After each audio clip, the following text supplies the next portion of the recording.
HOK Field Marshal, you know? None of them can bother than sa.neter. Violate the general, head up in a blood clot funeral home. Anchor the AK, Jabari got the chrome. Hector we say how we sending them home. Regina the alley with a Cuban and a galley. Send you back on Nile Valley with a shot in your toe intellectually. How click the link if your scholarship sloppy. More just want make you cry with the truth. No lie, my youth him a really scored and 21 gun salute for commission. Not a brother a hustle, a move like I left for the black woman not all like Dulce and the Yana for sister freedom. I the whole panel know what time for Bible thumping. The minute them see me come, revelation set. Frontier the trendsetter. None of them can bother than sa.neter. None of them can bother than sa.neter. Them got a podcast but sa.neter. Coast to coast, we be banging. Coast to coast, we be bringing all this knowledge we be slanging. In the HOK, we don't do no entertaining. Speaking true, speaking facts. What the niggas just a layman. Better get on one accord. The future can be yours. Ancestors push you more. We gotta go explore the sciences and math. The future's based on class. You bout to catch my wrath. We turning up this track. In the dark times of the light. The dark heart still fight. We gotta make this right. Talk right now. We learn how to stand up and stand proud. No man down. We fam now. House of the Conscious, my clan now. Frontier the trendsetter. None of them can bother than sa.neter. None of them can bother than sa.neter. Them got a podcast but sa.neter. When I look at you niggas, I see what I'm not. Go take him, a little bit of her, mix it with them, I put them in a pot. You still can't get none like me. It might sound the same, but it's unlikely. One white tee, if I lift it up, you niggas gonna see what it come might be. I thought I told ya. Afro Nation, revelation, we some soldiers. sa.neter put this team together, now it's over. We got the weight of the world up on my shoulder. When you get conscious information, hearts turn colder. Now look at these trappers who rapping the same, so stuck in their lane, systemically, chemically. I'm thinking something is wrong with their brain. As long as they paid and for in the chain, I got nothing to say. They in love with the gang. I traded my gang for change, and now that I changed a few things, still say the same. Frontier the trendsetter. None of them can bother than sa.neter. None of them can bother than sa.neter. Them got a podcast but sa.neter.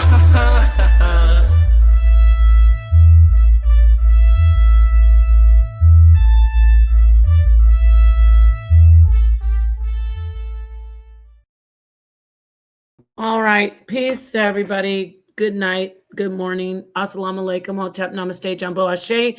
Shalom. All the greetings of love and light to the darkest minds of light. To the HOK. Hit the like. I see you, Chakra. Peace. Yeah, I just wanted to show this flyer because this debate is coming up on the 27th. Get your tickets. The link is in the chat. Get your tickets. sa.neter is live over on the House of Consciousness. He's going to let people know they need to come over and hear what Genesis is about to talk about, because we need to talk about this FBA situation. Shout out to Genesis. You got it. Also, Genesis is streaming on her platform. Please hit the like over there. And also, if you aren't subscribed, go over and subscribe. We're on the House of Consciousness platform and the Rise channel. We are doing the HOK Coliseum.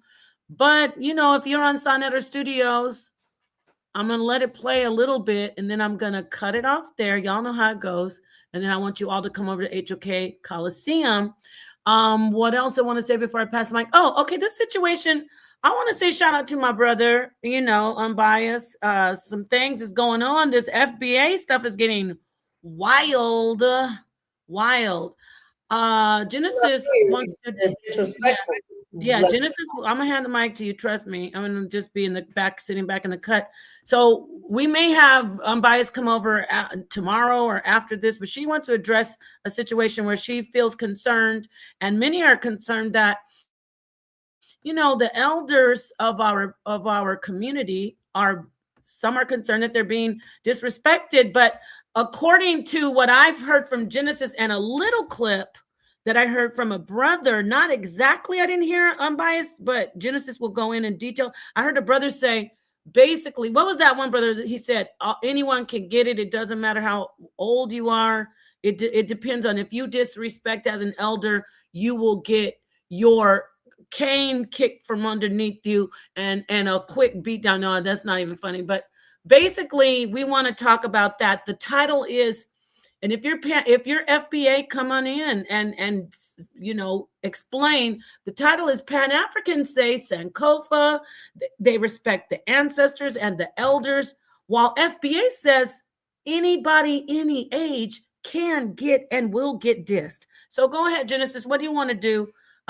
We're not going to be up here long, but we're going to try to make this strong. What do you want to do? I can just share my screen because this is the actual thing. So this is Unbiased Ron's live stream. Now here's the deal. The first thing that happened that I noticed is that he was talking about sa.neter, Brother Reggie, and Elder Sundan.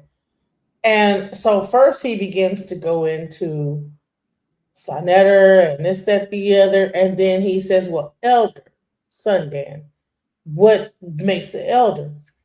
And I said, No. We won't be. What are we saying here about the elders, right? And so all this elder thing really stems from Professor Smalls. What he did is that he was on African's channel, and he actually said that Tariq Nasheed was a CIA agent. And so what happened is that the FBAs went insane about that. So now it's a thing, like it all bets are off, right? So now they're going after all elders. They're going after everybody. They are just on a rampage. So no elder. So now there's like a question. So do you have to respect your elders? And then they want to equate it to the crack epidemic and all type of thing. Somehow trying to make it seem like it's okay to disrespect the elders. And I found myself up on the channel. So I'm going to show you prior to when I got up there. And you're going to see like the things that were being said that made me get up there and say, well, okay, so you're saying that we should not respect the elders? What's up with this? Because I'm, me being in my late 40s, I was always taught to respect my elders. I mean, I get it. You don't like what people have to say, whatever. Hey, I don't mean to interrupt you. I'm going to let you know right now, if I go to delete some asshole and I can't have to not let you share it, because there's already a bitch ass nigga crying in the chat about me. So you're going to have to delete that person and stay on top of deleting them. I'm not going to tolerate any of these weirdos coming over here. This guy over here, this crybaby user of the UK. So could you delete him from my chat? Where is that? I don't know. Okay. Yeah, I just need you to stay on top of it because I'm not in a mood for that right now. I'm a little, I've been up here all day. And I'm not blaming you. I'm just letting everybody know. Listen, I have a lot of like little trolls in my chat. I know exactly. But if our mods can't moderate it, I can't. Ever since I have talked out about the FBA, they have been in my chat going nuts. So they'd be very disrespectful. Yeah, just delete that guy if you could from the stream. Actually, he can't be on the stream. Which person? Some weird ass troll named user 5 UK or something like that. Yeah, I don't even writing a whole letter to me about how they're sad that whatever. Bye. I don't even see the person. So yeah, go ahead. I didn't mean to interrupt you, but I know it's going to be going on. I'm sorry. I don't see it, but And Genesis wants to share this to her channel. So if you care anything about watching this on her end, they don't care. Yeah. So go ahead. I'm gonna have. If it's up to them, because they just corn bombed me earlier. So yeah. Oh wow, that's too bad. Yeah, showed a whole crazy thing. You need mods. You need somebody to start deleting these people. I didn't mean to interrupt you. They came up on my live and showed some wild stuff. So it's like, okay, wow. Thank you so much, Fu Nation. Go ahead, Genesis. I just wanted to let you know that. Sorry to interrupt you. Peace, everybody. Go ahead. All right, so I saw this thing in my chat. I thought it was sa.neter and them doing a show. I said, well, maybe they're starting to do more FBA content, but I realized that real quick when I got on there that no, this is not sa.neter and them talking. This is the thing against sa.neter and them about the FBA movement because they did not like the fact that sa.neter, Reggie, brother Reggie, and Elder Santan were talking against about or whatever. And so it was interesting. So let me just play the rest. Let me just okay, start. Go ahead. No, I'm good. If okay, but if okay, no music, please. My elder, period. FBA, we don't do the elder shit. That's some Pan-Africanist bullshit. Y'all can have that. We're moving on from that. All right. So I would like to get to the point where he starts off saying that elders, that is a Pan-Africanist thing. Right? So he talked about Elder Suntan and says, well, no, I don't believe in elders. That's a Pan-Africanist thing. So let's go. And we're not introducing that in 2026. Yeah, I do that. Because think about it. Who's the elders now, right? Think about all the so-called elders. Aren't they all Pan-Africanists? Who are the FBA elders today? Name one. And like I should ask these guys, name an FBA elder today. 2025 going to 20. They can't name one because we don't do the elder shit. That's some fake Pan-African bullshit. Dude, ain't no elders. Special elders mean elders. The elder real definition means I get to say what I want to say, regardless of how disrespectful it is, because I'm an elder. It's that old, I could say it. I say it because I'm an elder. Like a tether, white supremacist, they all, I said it because I say so. And elders, hey, I said it because I say so, don't question me. Nah, we good. Ain't no elders in FBA. We're good, bro.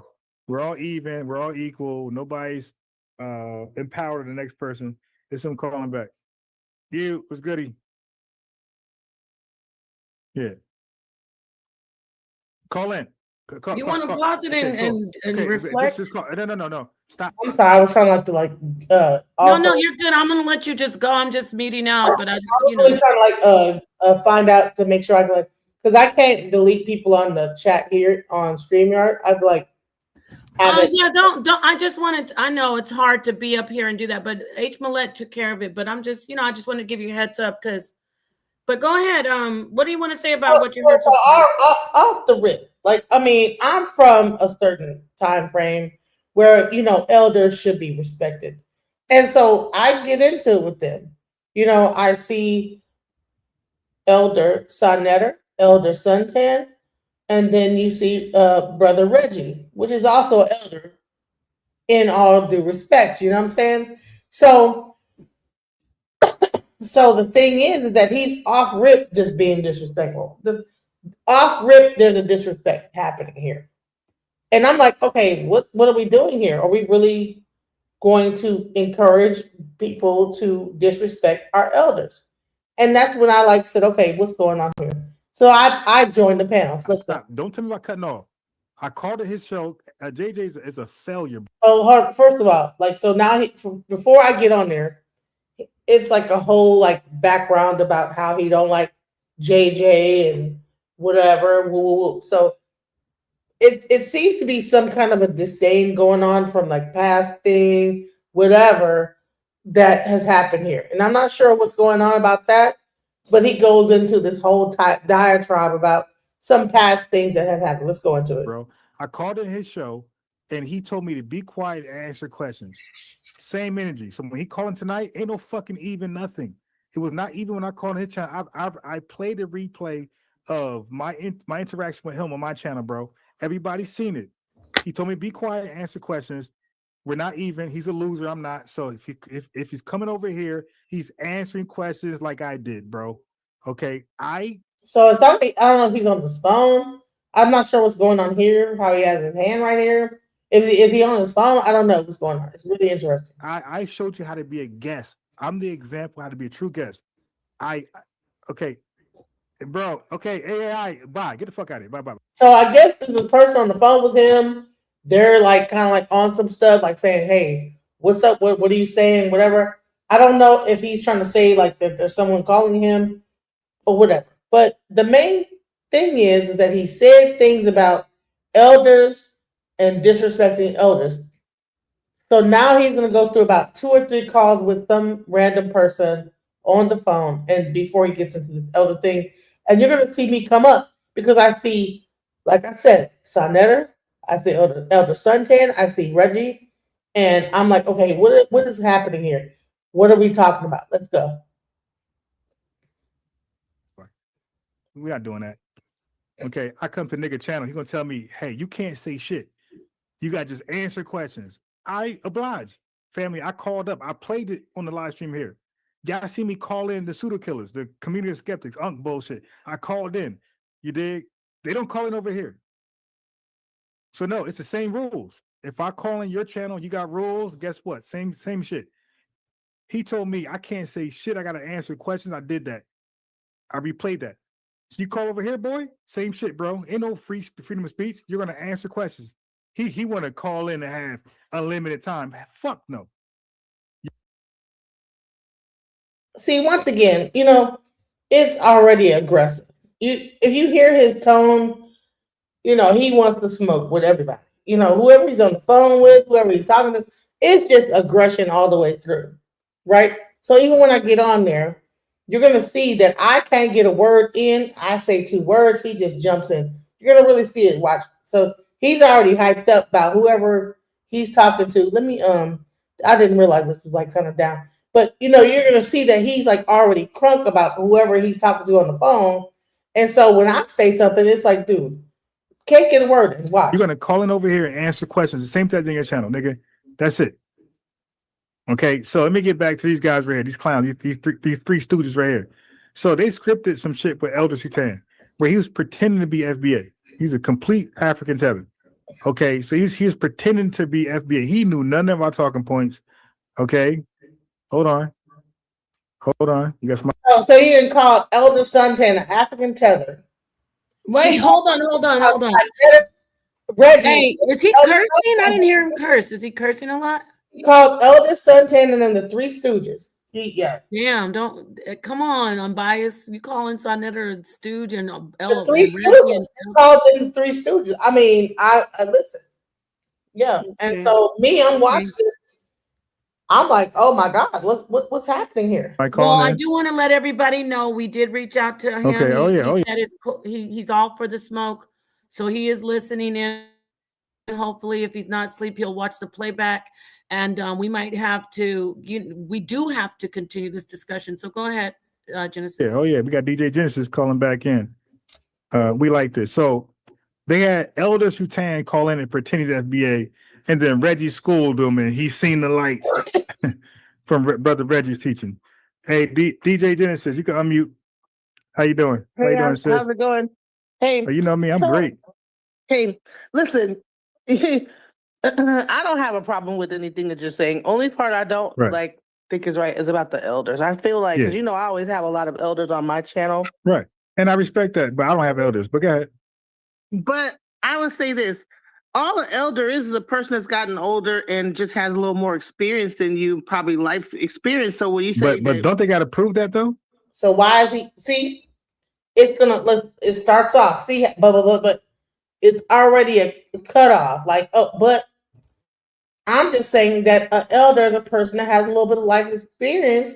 And I came there. You can actually hear my smile when I'm talking. I'm not really trying to really be an asshole, but as time goes on, it's going to reveal that you can't just be on a show with this type of a mindset without being an asshole. Let's go. I mean, if you live long enough, you're going to have life experience. Well, now no, because crackheads live the longest. I'm not going to lean towards the crackhead experience about life on Earth. I don't know. They might. You'd be surprised with a. No, I'm good. If a people going to base their generation on crackhead experience, good luck. I'm not saying basing an entire generation on crackhead experience. I'm saying is that you'd be surprised what a crackhead might know. Right, and then but all right. So I mean, I'm just trying to at this point come at his level because I'm like, bro, I didn't. So are you assuming that? Are you calling these elders crackheads? So I'm like, okay, I don't know where you're coming at with the crackhead thing, but I said, you know what? I'll come down to the bullshit level you're on, and we'll talk about crackheads. So just so you know, that's the reason why I didn't even take the conversation. If you're gonna like say crackhead, let's go talk about crackheads. But why are you saying crackheads and you have these three people up on the screen? Are you trying to say that they're crackheads? Like, what are we doing here? Let's go. Yeah, but they got to bring it to the table, right? And we got to exchange. Like, I'm not just going to yield to you because you're 95 years old, because you got a lot of 95-year-olds who sold out the community. But what about those quote-unquote elders? I don't think it's the same yielding, but it's like if a person was there at the civil rights movement, I can't be trying to tell them what happened at the civil rights movement. Yeah, you know, but it depends. But it depends what side they were on, because you got a lot of people who are against, like Elijah Muhammad. Give me a minute. Elijah Muhammad was against the civil rights movement. So should we yield to those elders? Pause it for me, Genesis. sa.neter never smoked crack, so that's not an accurate. I don't know if you're being sincere. But he never did. But guess what? A lot of our people do smoke crack, a lot of our elders. And so if we're going to just act like we're supposed to disrespect people because they had a drug addiction, then we are more lost than I thought. But sa.neter never was addicted to crack. But a lot of people were. We have a brother in our community who's an upstanding intellectual gentleman, I would say. Yeah, I'm gonna call Anka gentleman. He has told us his story about how he had a drug addiction. We have him now. He is a very upstanding, great example for a lot of young men. He talks about science and scholarship. He mentors children. He pushes STEAM. You know, the STEM and this at the art with the STEAM with the A. And then we have a sister, a woman who comes into this community. She's off. She advocates for people who have gotten off of drugs. She was on drugs for a long time. I don't know if she wants me to mention her name, but she's been sober for years now. And she keeps on helping people. We're not going to act like having a drug addiction and being an alcoholic or a drug addict is a reason for people to disrespect you. Are we going to do that?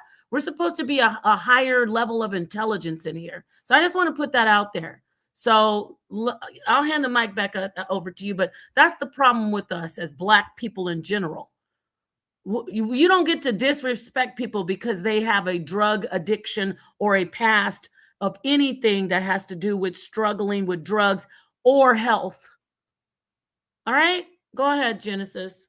Yeah, so I thought that was disrespectful. I was like, okay, well, what do you mean? Okay, just because a person might have had a crack addiction or whatever, that does not mean that they don't have any knowledge to give or whatever. So let's go into it. Let's go. The proof's in the pudding. Check it out. Type of hustling guy who want to get what's owed to him. Now look, this is scripted right here, by the way. So sa.neter, this tether with this coon Reggie, I don't want to keep had invited this dude named Elder Sultan. Right, when you hear the word Elder, Peanut Head King is up here now. I already was giving him the benefit of a doubt. Y'all saw me show him respect. I thought maybe he was just misinformed. Now I know that this Peanut Head is a complete liar. You know you don't have a video of that. You're an absolute liar. And I'm gonna go on a ledge. I deleted him. Yes, I'm gonna go out on a ledge and say I'm not a betting woman, but I'll put 100 on it that was an FBA person. And I'm not trying to get FBA coming for me, but it gave me FBA vibe. Okay, go ahead. I'm sorry, Genesis. I just needed to put that. Disrespect. Yeah. The elders. Okay, time out. Peanut King.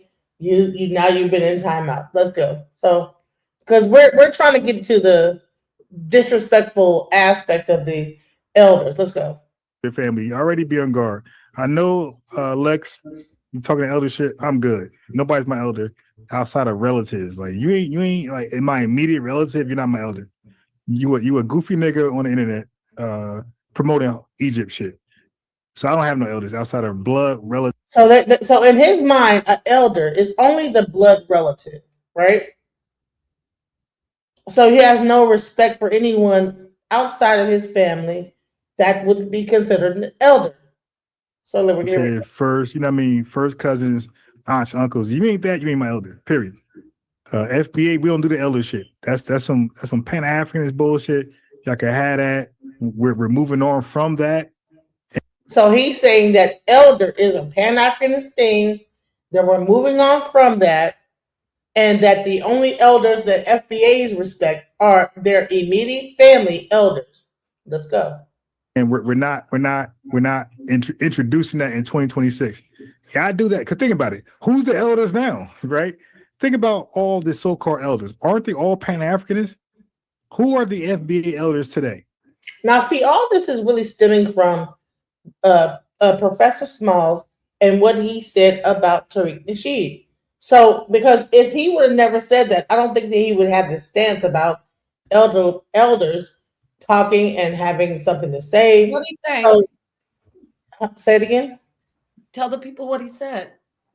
So, Professor Smalls pretty much said something along the lines of, I can't exactly quote him, but it was saying that, it appears that the movement is being infiltrated by the CIA. Like it's and anybody that would know what an infiltration is would be an elder, because he's been infiltrated by the CIA, the FBI, this, that, the other. So it's not like that. No, like, but what happened is that the person he was doing the interview with put that title up there saying that Professor Smalls says Tariq Nasheed is CIA, right? So what happened is the person used Professor Smalls and created a narrative that made it seem like that he said that, but that's not what he said.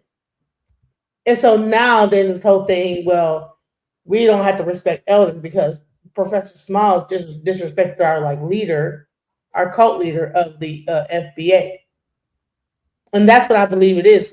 Anytime there's like this unwavering followership of a group of people to the level of we don't have to respect no one else but our leader, that is cult behavior.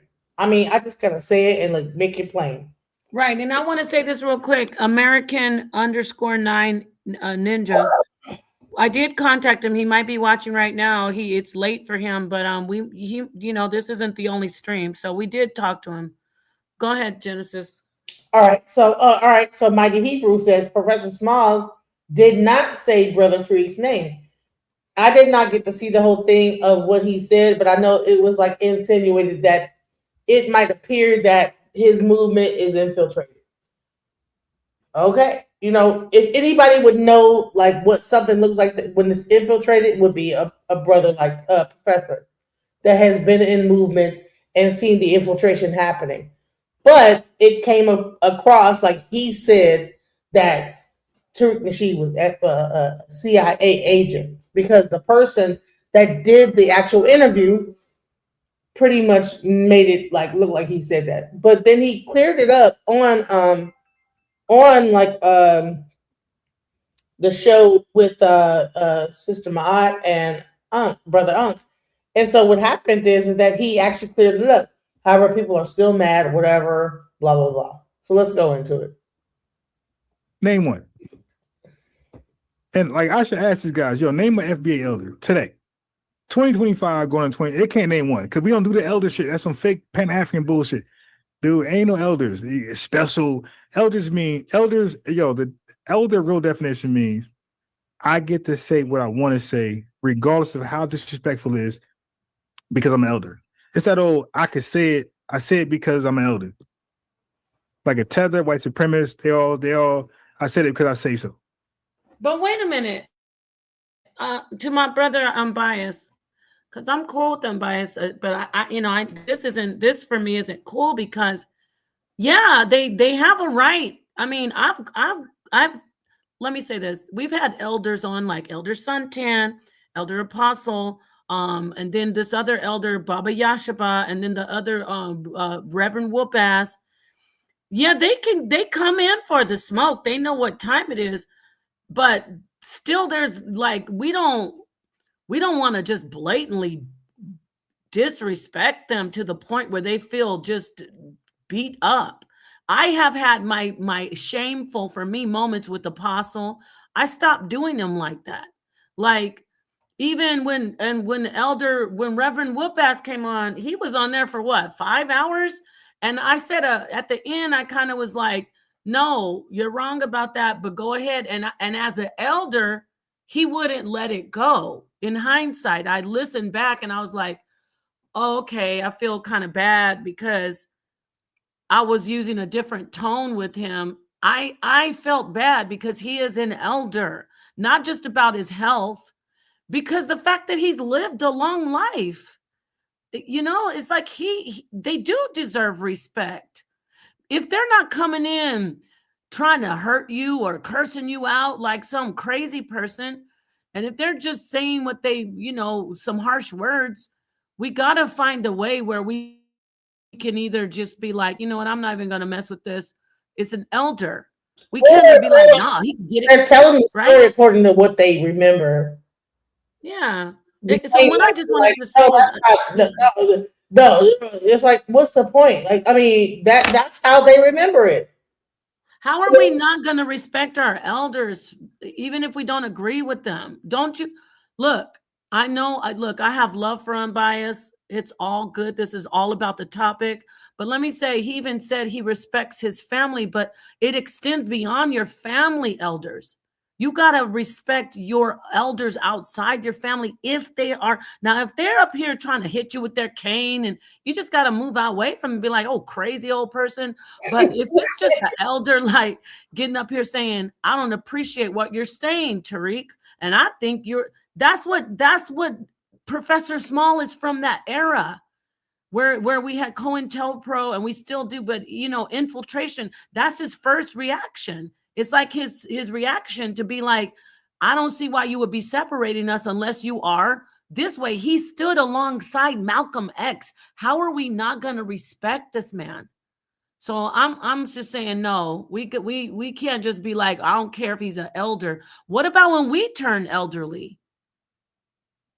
You know, that's all I want to say. Go ahead. Sorry. You know, I would say this is that even Baba Smalls, and I would call him Baba Smalls because, you know, he is a part of the Ifa faith, and shouts out to him, you know, him being a priest of Oya, and also a person that has done a lot of work in the community. Like, it's one thing to say, you know what, we don't have to respect our elders, but it's like, okay, what has FBA done similar to anything the Pan-Africans have done? I can go right now to the Pan-African Connection in Oak Cliff. There's the whole store called Pan-African Connection. And they are the place where Black people come and we see people, authors, we buy books, all this type of stuff. Why would we disrespect that? Why would we like say to like that? Well, we don't have to respect them. We don't have to. Well, that's a Pan-Africanist thing. That's another thing, because they want to diminish Pan-Africanism, and then they want to say, okay, elder respect is a Pan-Africanist movement. Did you hear what he said though? Let me bring it back. I'm not sure if you heard this. He said, "Well, no, yeah, dude, I thought you blocked this dude." I did. Oh, which one? Coming back from the dead. Yo, Black Mama. Okay, all right. Time out, guy. Bye. I might have to ban him. You need to get Peanut Head out of here too. I did do Peanut Head. He came back. Check your messages. Who, me? Okay. You mean in Facebook, H. Millette? Because I can check those. All right. So, anyways, so let's go into like. Let me see. Let's start playing it. And elders, hey, I said it because I say so. Don't question me. Nah, we good. Ain't no elders in FBA. We're good, bro. We're all even. We're all equal. Nobody's empowered the next person. Know that. There's some calling back. What? Yeah, what's goody? What the hell? What's going on with Unbiased? I'm gonna have to. There's no elders in the FBA movement. I gotta have sa.neter talk to him. There's no elders in the FBA movement. That's crazy. Thank you. So you don't have to respect elders. Here's the thing. Now, the FBA movement is a very young movement. I know it's a lot of young men and young women that are really like waving and touting this flag of FBA. But there should be some level of respect for the elders. I don't get it, you know? And so this is he's saying that there is no elders in that movement. There is no respect for elders. You don't have to respect elders. It's just open season on anyone. Yeah, I didn't know that though, H. Millett. But go ahead, Genesis. That's crazy. So let's go. All right. Damn. Call in. Call. Okay, cool. Okay, this is call. No. Stop. Don't tell me about cutting off. I called it his show. JJ is a failure, bro. I called it his show, and he told me to be quiet and answer questions. Same energy. So when he calling tonight, ain't no fucking even nothing. It was not even when I called his channel. I played the replay of my interaction with him on my channel, bro. Everybody's seen it. He told me be quiet and answer questions. We're not even. He's a loser. I'm not. So if he's coming over here, he's answering questions like I did, bro. Okay. I showed you how to be a guest. I'm the example how to be a true guest. Okay. Bro. Okay. AI. Bye. Get the fuck out of here. Bye. Oh. We're not doing that. Okay. I come to nigga channel. He's gonna tell me, hey, you can't say shit. Hey, you got to just answer. Remember, we don't want to be up here long. So do you want to kind of like skim through it? And then get on to like I want to hear more of your commentary. Right. So someone on the phone with him and whatever. And so it gets really heated. And so that's indigenous. He's on the phone with, he said. Is that who that is? Okay. Republicans today. So 1860. Yeah. So I know more about this shit than you ever could. Anybody you can invite. Let me go back. All right. Republicans today. So 1865, they were against the Confederates. Okay. Hold on. This to me, I'm not gonna lie, this to me is scary. Because I really haven't been looking at. Give me a minute. Pause it. Pretending to be I want FBA. you to hear what you have to say. I haven't been looking at. Okay, so he's pretending to be FBA. He knew none of our talking points. Okay. This is scary. Calling Elder Santana African tether. Yeah, and this is scary because for me, this is a brother who. I mean, I just got some more information, and sa.neter doesn't know this either. Like, these are people who, like, I don't understand what this FBA thing is doing to people. Like, it's actually reminding me of, like, the Hebrew Israelite thing. It sounds like it's appearing very much like that. That's exactly what it's like. Very Bible. Without the Bible, very cultish, very cult-like, very demure, very, you know what I'm saying, crazy. How are you gonna just be attacking Black people who are anyway? Just play a little bit more of this, and then I want you to do some commentary because sa.neter doesn't want me to play too much more of this. Hold on, you got somebody calling in? I mean, I know you want to cover it. Oh yeah. We got DJ Genesis calling back in. We like this. So yeah, I want you to play when you get on there. That's what we need FBA, and then Reggie schooled him, and he's seen the light. From Brother Reggie's teaching. Hey, DJ Genesis, you can unmute. How you doing? Hey, how you doing, sis? How's it going? Hey, you know me, I'm great. Hey, listen, I don't have a problem with anything that you're saying. Only part I don't think is right is about the elders. I feel like, because I always have a lot of elders on my channel. Right, and I respect that, but I don't have elders. But go ahead. But I would say this. All an elder is a person that's gotten older and just has a little more experience than you, probably life experience. So when you say, but don't they got to prove that though? I mean, if you live long enough, you're gonna have life experience. Well, now no, because crackheads live the longest. I'm not going to lean towards the crackhead experience about life on Earth. I don't know. They might. You'd be surprised with a. No, I'm good. If a people gonna base their generation on crackhead experience, good luck. I'm not saying basing an entire generation on crackhead experience. I'm saying is that you'd be surprised what a crackhead might know.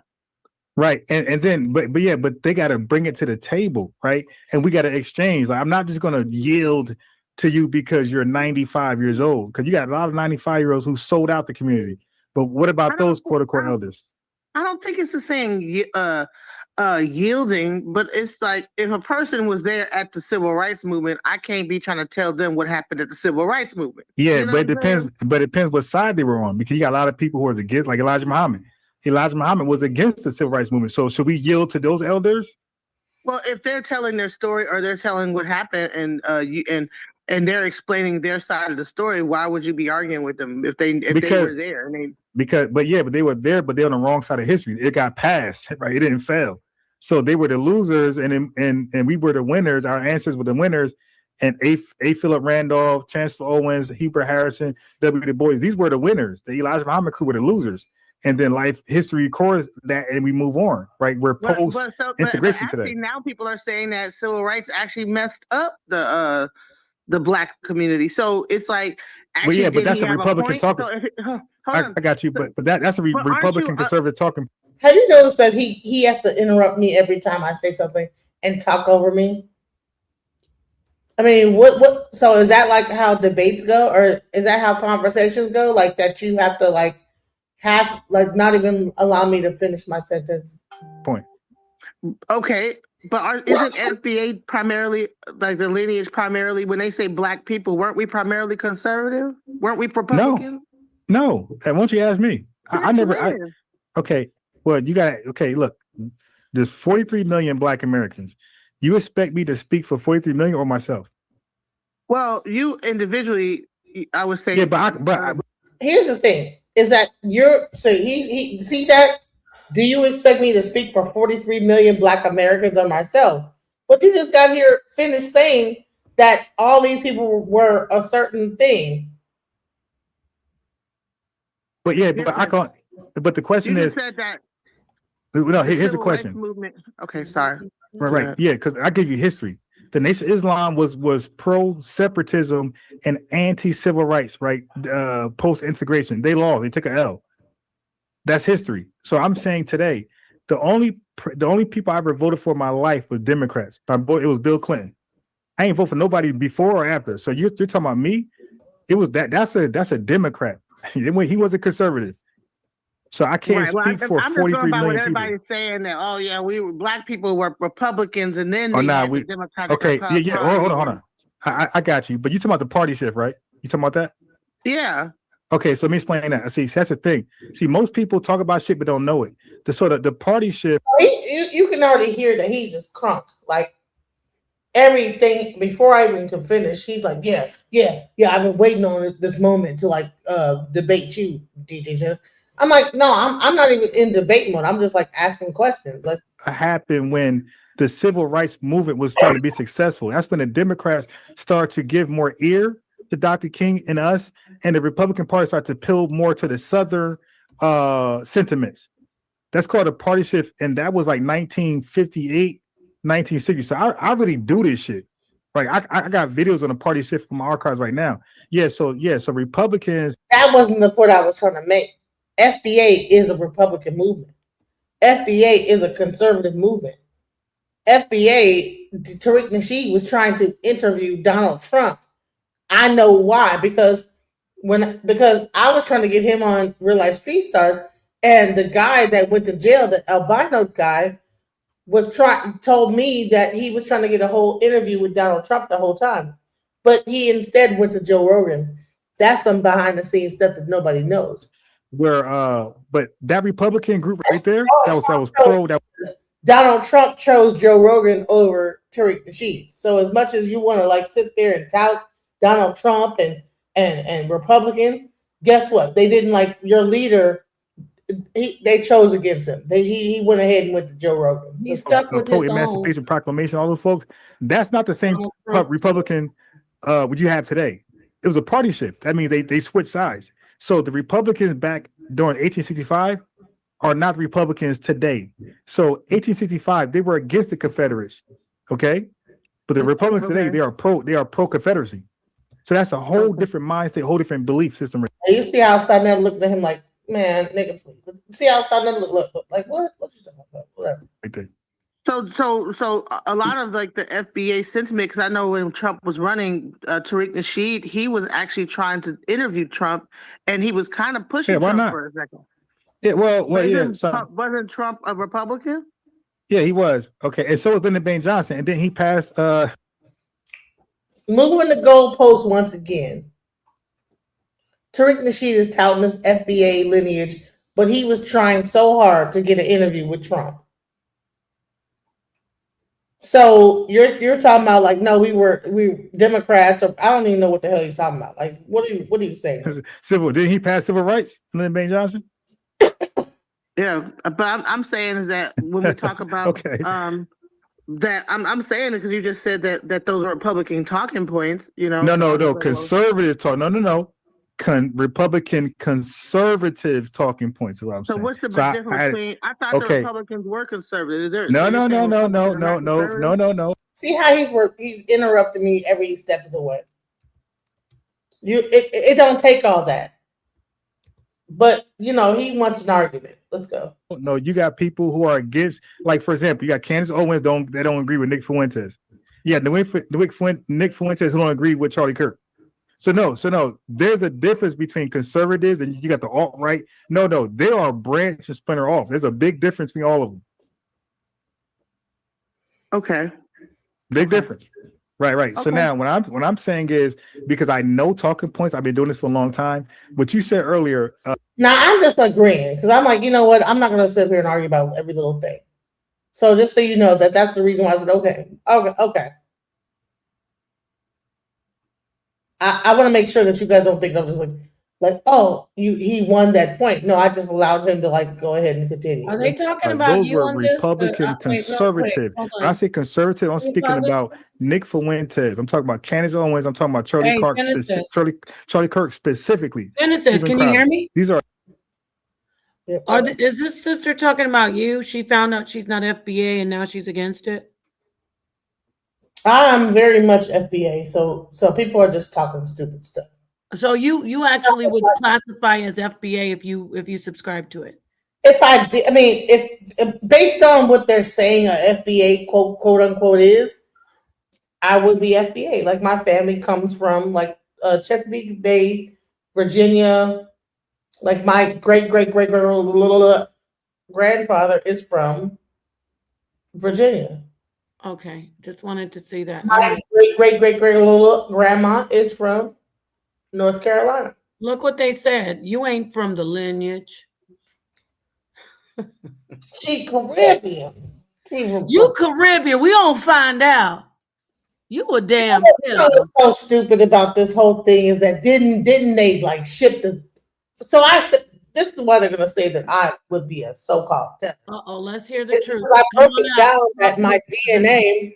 When you look at my DNA, it says that they came over from Africa into Barbados and then came up into Virginia, Chesapeake Bay, African Americans. Wait, who's they? You mean the slave ship? The people from my family. They so you're from Barbados. And then from into Virginia and then Chesapeake. But this is in the 1800s, so I guess I'm a tether. Yeah, they caught you. Don't get mad. You're a tether. Okay. Their talking points, and conservatives are usually anti-Black American. Okay, so when we talk about elders, and the main reason why I was bringing up that whole movement was we talk about Elijah Muhammad. He might have been more of on the other side of the civil rights movement. Mm-hmm. If I were to have him on the panel, if he were to deceased, do you think it would be right if he was up there telling his story and he's old, 80-something years old, to allow a younger person to get up there and to argue with him, or should there be a certain level of respect for the elder in the time frame that he has spent, whether you agree with his politics or not?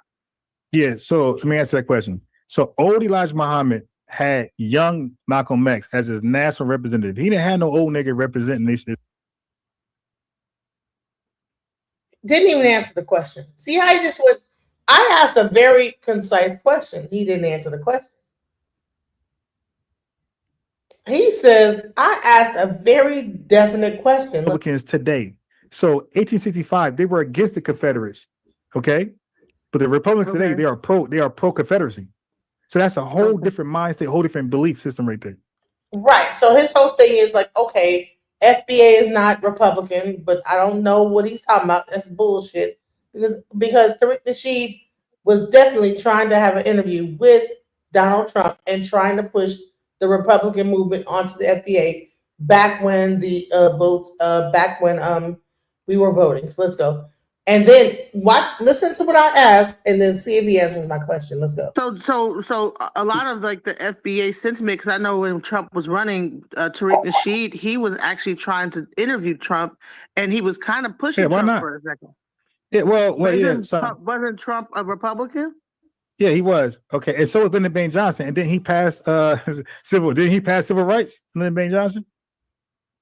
Yeah, but I'm saying is that when we talk about that I'm saying it because you just said that those are Republican talking points, you know. No, conservative talk. No.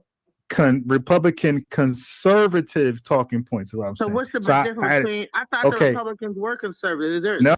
I thought the Republicans were conservative. Let's go. No. You got people. See, no. What? Aren't Republicans conservative? Yes or no? Who are against, like, for example, you got Candace Owens they don't agree with Nick Fuentes.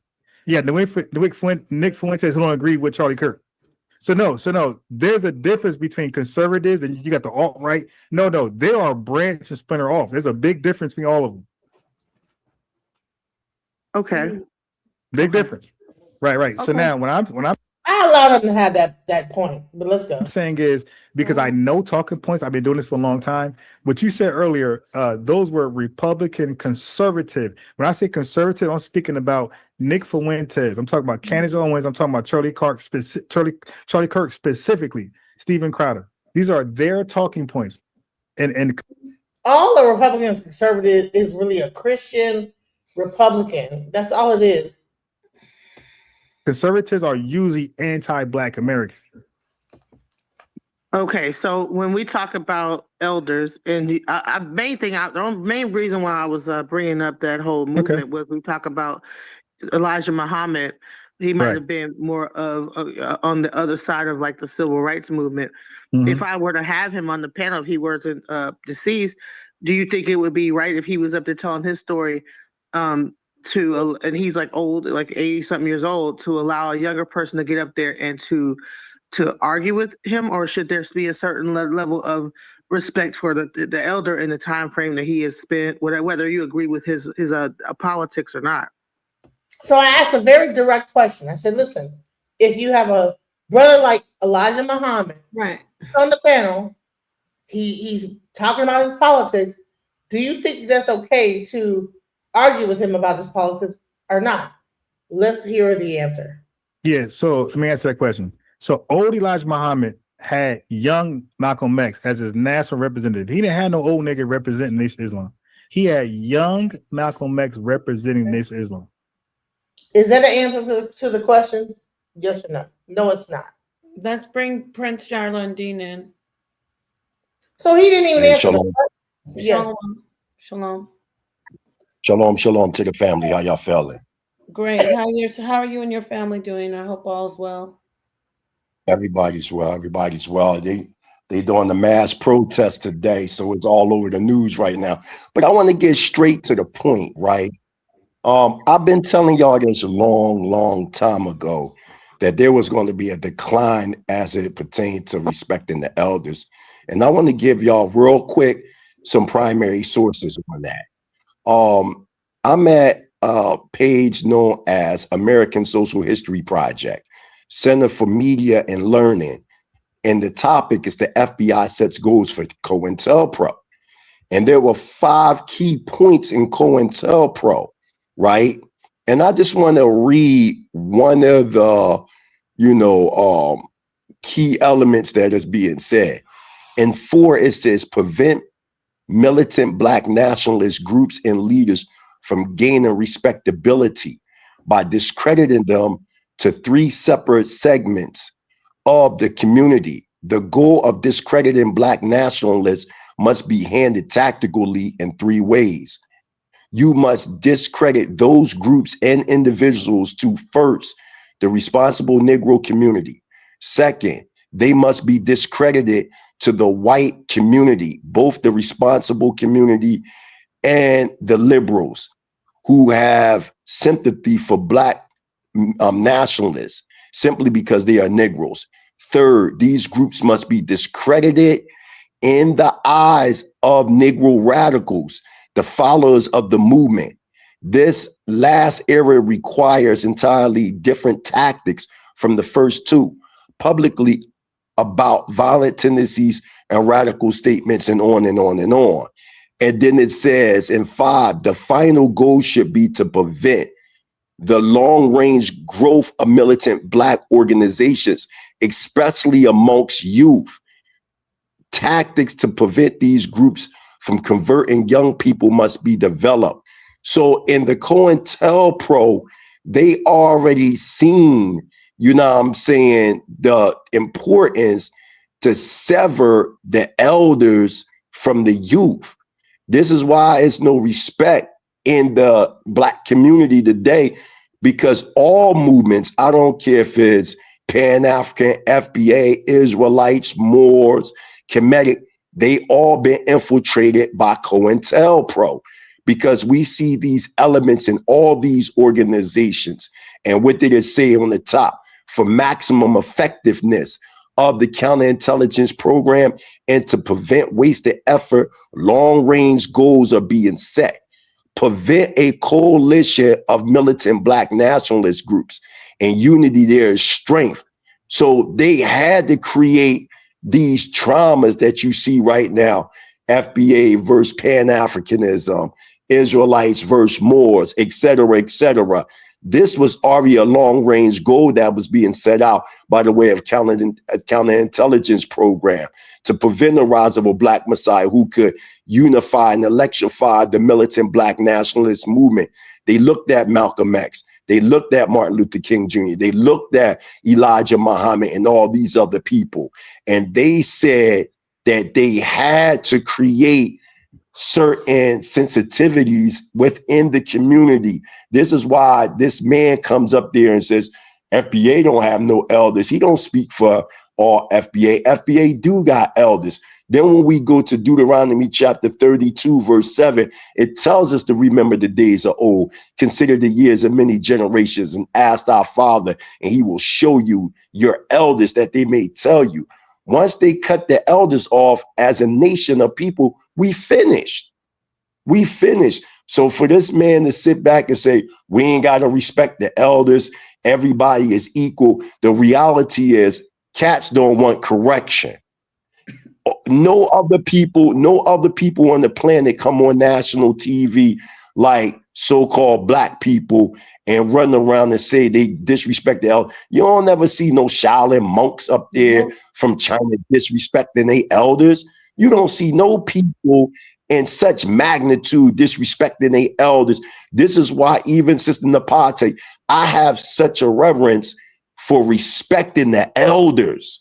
You gotta respect the elders, because if not, this is the type of functional illiterates that's going to be treading through our communities. So for this man to say, we ain't got to respect the elders, elders are only here just to tell people what to do. You need to be told what to do, because when you don't have no order, this is the type of behavior that festers in our community. So you need order. You need guidance. You see what I'm saying? And the reality, if one wants to believe it or not, covertly, it's still an attack on the so-called Bible, because the Bible is telling you to respect your elders. Notice everything that the Bible is telling us not to do, they're telling us to do it. Yeah. So now you ain't got no elders, you ain't got no leaders in the gates to protect Zion from outside enemies. I do not see other nations, and I'm not talking about a person here and there that might disrespect the elder here and there from another ethnic group. I'm talking about this has become a subculture within our community to disrespect elders, like putting out there, they got this mind state that all elders is crackheads. What? Yeah, I mean, this like this mentality that this younger generation got is sickening, to think all elders are crackheads. You know what I mean? That just and let's make it clear. Even if an elder was smoking crack, that don't give you the right to disrespect them. Right. They still elders in our community, man. Yeah. The death blow that was put on our community was systematically put into our community. They showed you this in the movie Panther, in the 1995 movie Panther. Who was on that yacht? You had the FBI, right? You had the Italian mafia, and you had some no good COON niggas on that boat talking about how he was going to flood the community of drug, heroin, and to close it, to destroy the Black Panther Party and any militant organizations. And it went from an isolated situation to it spreading all over the country. Now they mothers and fathers, sisters and brothers and sons and daughters is on that stuff. It went from heroin to that kryptonite to that crack. We overcame a lot of obstacles as a people. And the nerve of that, man, I don't give a damn if you Pan-African, FBA, what you don't disrespect no elders. You can't sit and one more thing. Shout out to Professor James Small. He checked on me. Shout out to my OG Tariq Nasheed. This is another COINTEL tactic to try to destroy what is being built on both sides. If one is truly strategic, we need both sides. You gotta go to the old so the young can grow. The old got to go to the young so they can grow. We learn from each other, but there's order. There's order. You can't just say, oh, we're all equal. Your wisdom and experience is not equal. Professor James Small's been on this planet and walked with the might. He walked with Malcolm X. He walked with Martin Luther King. You can't just, even if Tariq Nasheed and him was beefing, even though they really not beefing, but if they are beefing like that, stay out of grown man business. Stay out of grown man business. That's between them two. But to sit back and try, and the man said it live, Professor James Small, and I'm gonna call Professor later. He said it live. He said Tariq Nasheed is his brother. You know what I'm saying? And y'all just putting fuel on the fire. I'm telling you that social media can be very dangerous because anybody can just get access. It's like a child being able to get access to the atomic bomb. And once that child pressed that button, everybody did. So this is the problem that I'm having. I insist in the pot should die. I tell you, I don't feel as though, I don't care what nobody say. I feel as though that certain people that contributed to our existence on this planet as a people, I feel as though people just don't have a right, just anybody, to be in contact with them. You've been in the military, DJ Genesis. A private cannot just go up to a general. If that private has orders, there's a chain of command. Yep. This is why I'm so leery about just common people debating people that put in years of, you know how much work Professor James Smalls put in the community? Do y'all, you know what I mean, sit back and talk about this man like he's nothing? He's valuable. You know what I mean? He's invaluable. Like, like we could talk to him. He sat with Malcolm X, y'all. Right. And I'm FBA. But I also understand it, and I'm FBA, and I'm telling you, FBA got elders. And I'm telling you this, a lot of these people, according to the definition of FBA, we're all FBA. Right. It's just a lineage. It has nothing to do with these people talking about. The lineage exists and not it be like Pan-Africanism cannot exist in the same space as FBA. I'm saying you can be an FBA and be a Pan-African. You can be FBA. You can be FBA and be a Moor. You can be FBA and be. I'm an FBA and I'm also an Israelite. So for somebody to sit back and just throw these things out there, it's a younger generation, my sisters, that don't have no respect for leadership. They don't have no respect for elders. Because with the description tell us that there'll be a time and a half a time for the Euro Gentile to rule, and that knowledge will run to and fro. And this is what you see, and knowledge shall increase. That was nothing good. These children think they could just come on social media and just look at TikTok. 92% of TikTok is fiction. is fake. And now AI is on the scene. Oh, it's really crazy now. It's really crazy now. So I'm gonna get off this joint. I just wanted to let the family know that FBA do believe in elders, man. Like that dude is dealing with some personal stuff he had with JJ and whatever the case may be. And guess what? He may disagree with JJ, but JJ's still an elder. There's certain ways that you have to deal with elders without showing face or without them showing face to the public. The Chinese ain't doing that. The Japanese ain't doing that. The Italians ain't on this joint disrespecting they nobody's doing that but black people, man.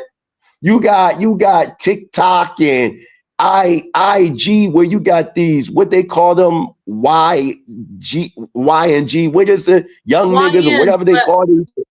Yeah, YNs knocking out old men, beating up old men and old women, and people recording this stuff as if this is cool. So you see the trickle effect that it's in the mentality of these said organizations, even how they acting on the street. The niggerisms is in these social movements today.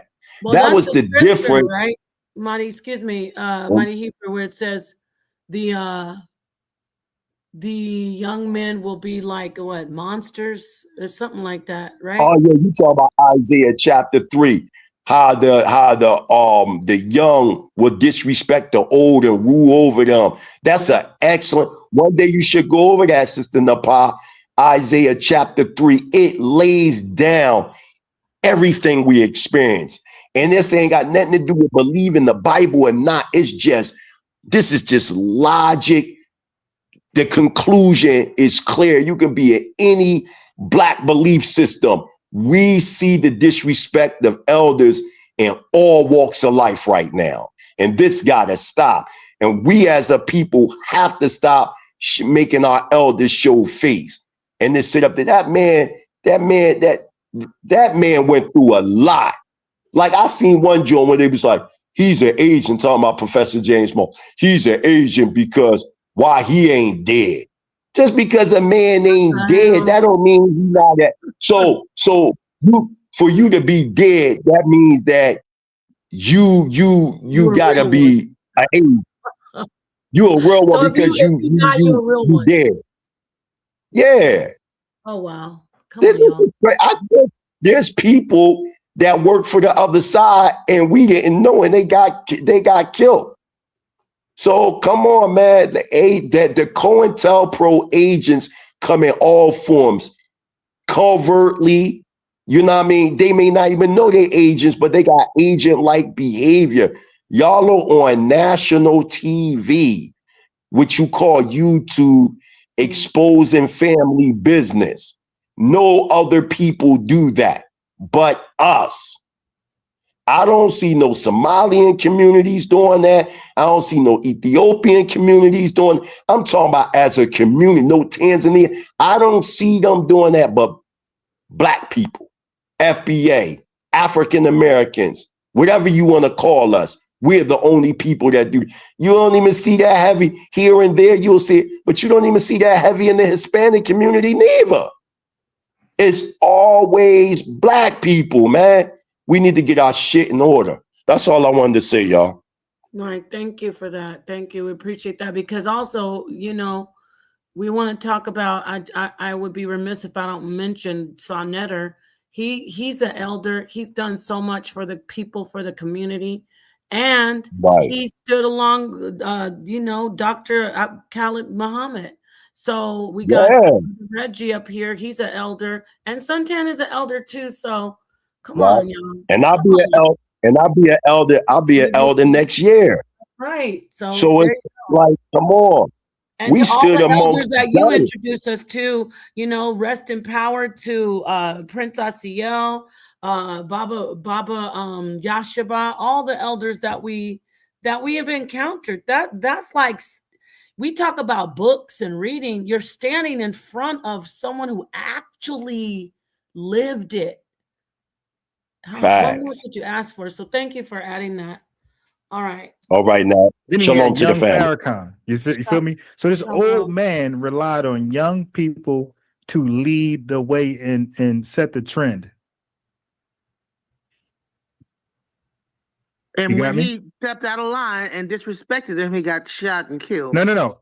Okay. When Malcolm X disrespected Elijah Muhammad, they killed him. The Nation of Islam killed Malcolm X. You can't. I agree with that, but you can't really say disrespect because that was more in-house. So they. Well, no, that was not in-house. He disrespect. He went on a national platform. Yeah, but that's not disrespect. But if he's telling Elijah Muhammad was molested. Was it true? No. He never said it. He never said that. He never said that. So 18, a young daughter of a young child, with a young girl. Right. So underage. All right. So DJ Ginger, you gotta know this about me.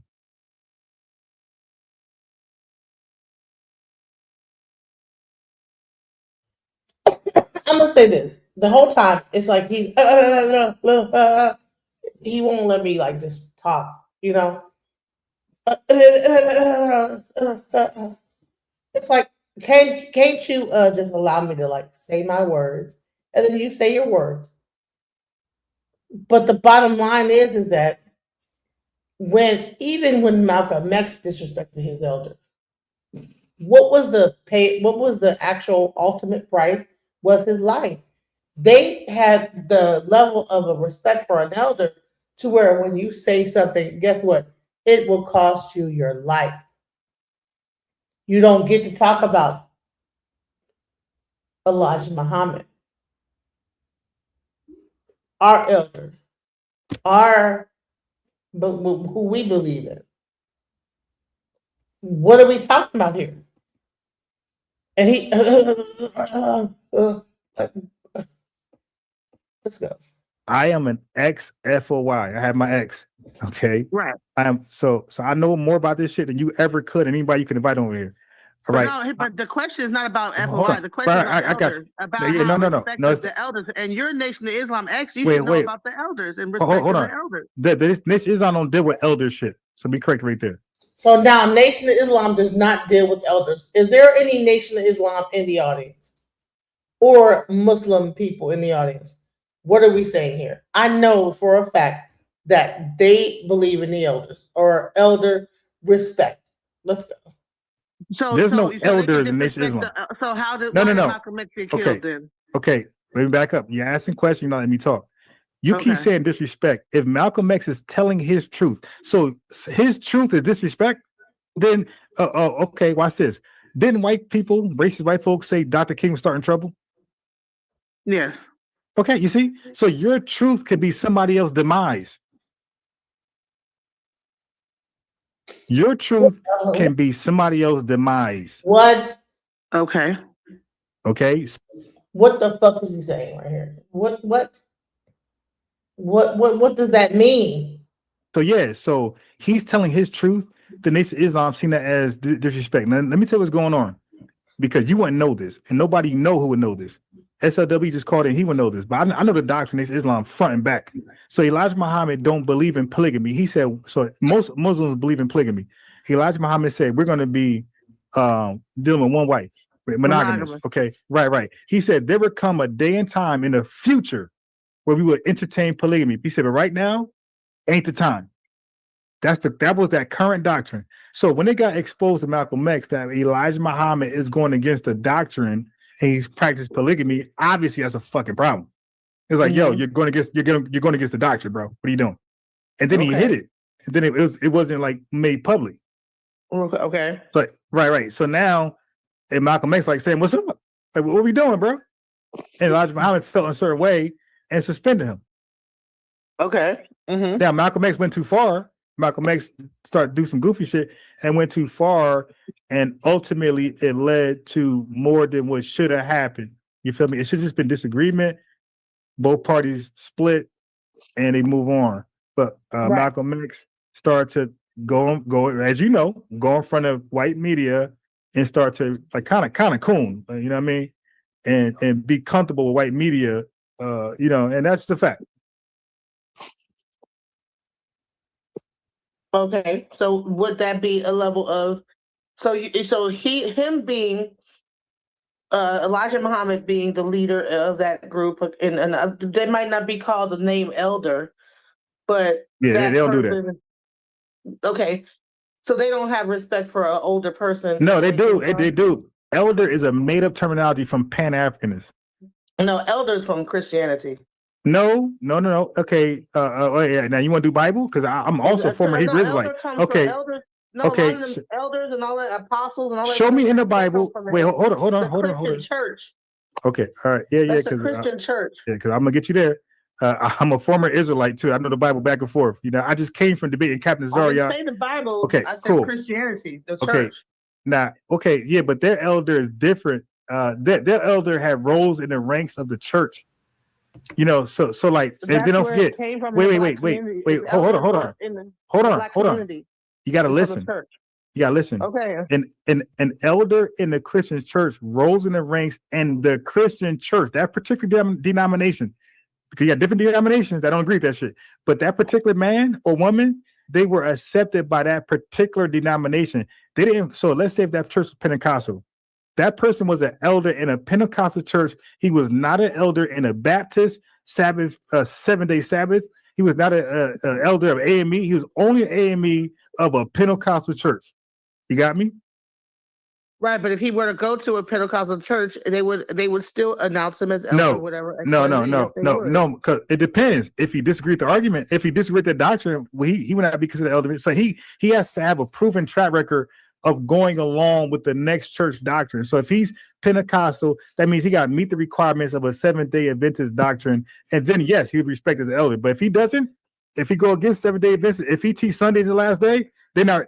No, he's not an elder to them because they teach Saturday the last day, 7-day Adventist. And most Christian churches say Sunday is. You feel me? So that's already like a problem. Like you got to concede to their doctrine to be considered as an elder. That makes sense?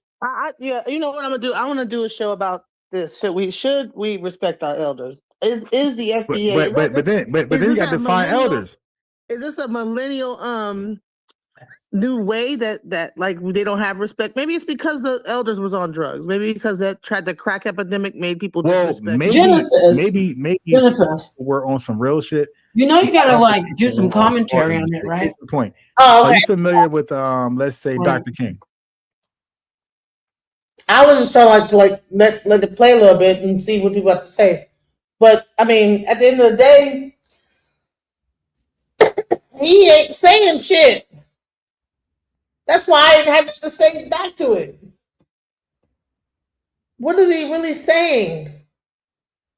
Now he's gonna start talking about like now it's Dr. Martin Luther King. He gonna bring that into it. The whole thing is he's moving the totem pole, moving it here and there, and ain't saying nothing. Let's go. Are you talking about Dr. Martin Luther King or no? Yeah, Of course. Okay, are you familiar with Frederick Douglass? Yes. So now he done jumped from Dr. with Marcus Garvey. Dr. Martin Luther King, Frederick Douglass to Marcus Garvey, and now he's gonna make the whole statement about Marcus Garvey. Is Marcus Garvey an elder? He's deceased. He's an ancestor. Right. But is he seen as an elder today? Yeah. Okay. Yeah. Well, I guess he would be considered an ancestor. Right, but does he fit the requirements of an elder? If he was alive, he would be considered an elder. Or he would actually, he'd be. Okay, so that's my point. So you would elder a fucking scammer, a documented historical scammer. You will put him as an elder. Yes, he would be considered an elder. A scammer would be an elder. He's still an older person with experience. I'm good. All right. See how he's doing it to me? Here's the thing. If an FBA in the lineage goes to prison for murder, are they not a murderer? Okay, so, all right. That's it. Don't have to hear nothing else. Because you're talking about organization, and I'm talking about a lineage. Why are you focused on Marcus Garvey with his little boats and making his mistake with his boats? Because you want to make a point about the fact that that's considered a scam. But if you do the research, you'll find out that that's not a scam. He got taken advantage of. But what happens when the FBA kills somebody and goes to prison? Right? They killed that person, went to prison, went to like court and got like tried and everything. So are we saying that when a person is a Pan-Africanist, you know, and they make a mistake, it's different from when the FBA makes a mistake and makes the wrong decision? I don't think that Marcus Garvey intentionally defrauded people. I think that he got taken advantage of. I'm sorry. But I think that it makes the narrative of the FBA better to be able to make Marcus Garvey seem like a fraud. And that's crazy.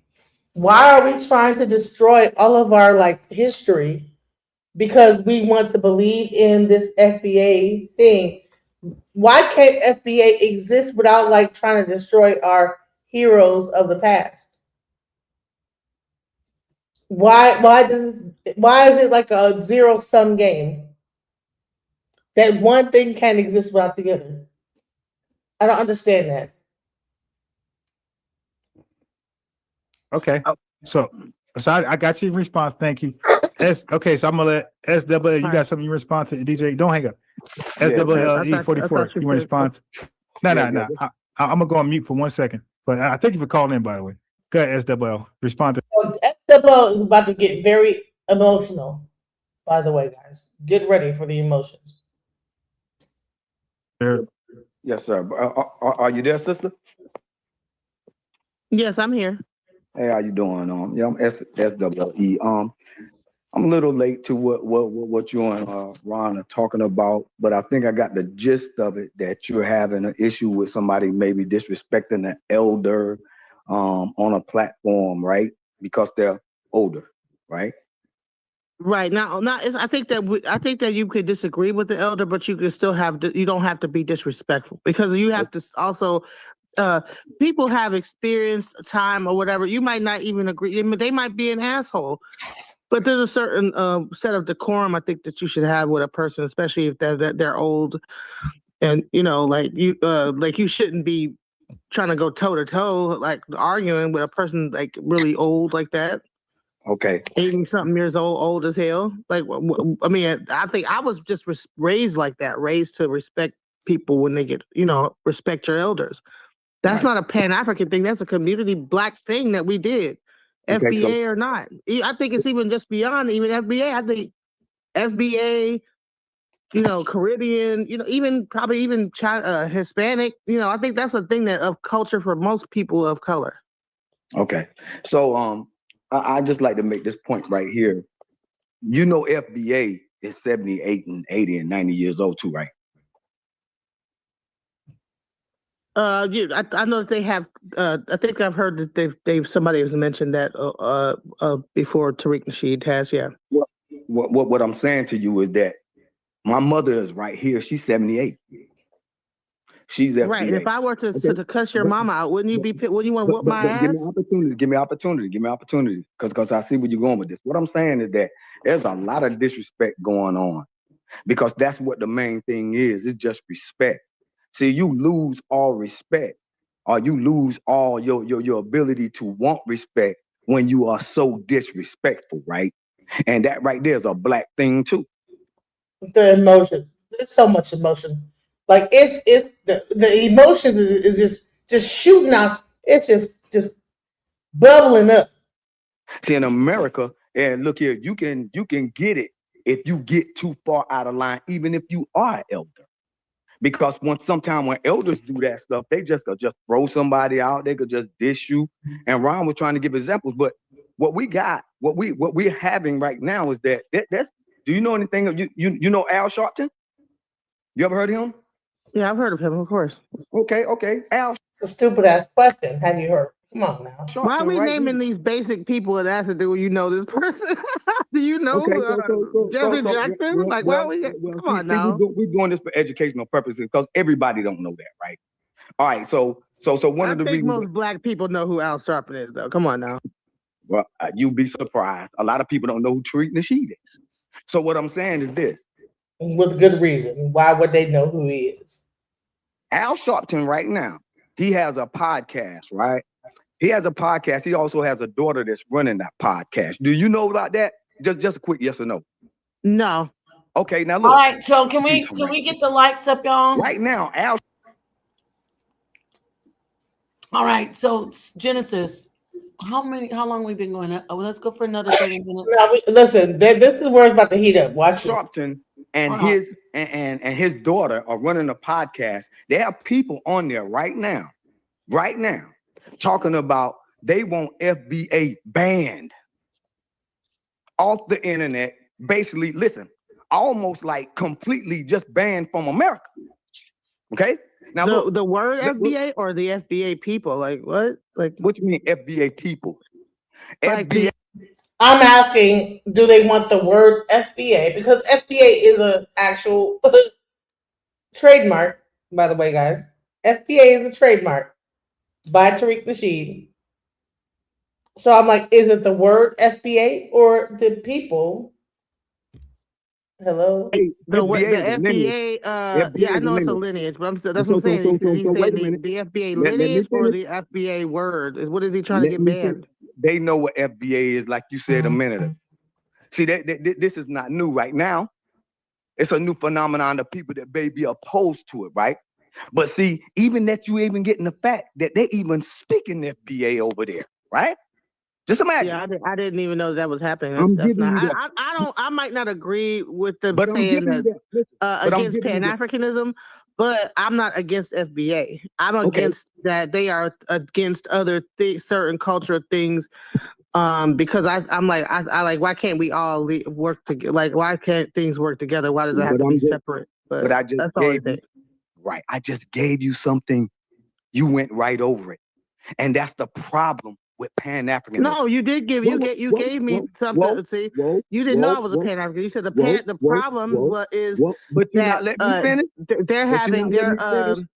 They're having their show over there, but we're talking about respecting the elders. Just because he has an opinion does not mean we should disrespect them, though. Now, I just told you they're trying to ban.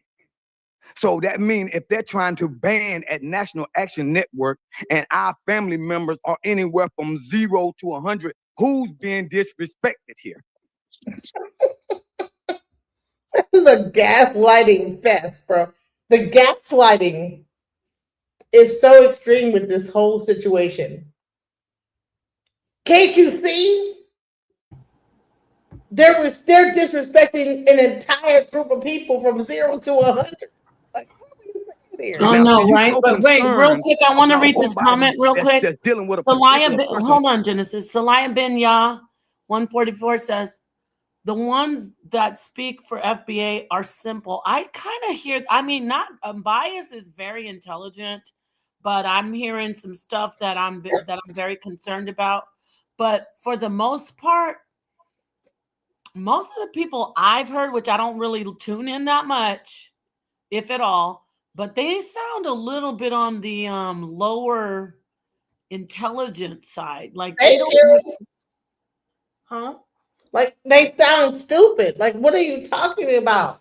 See, this is my grandma, and then she is FBA. That means that if you say that the FBA should be getting rid of, then that means you disrespected my grandma, and so therefore we should be able to disrespect.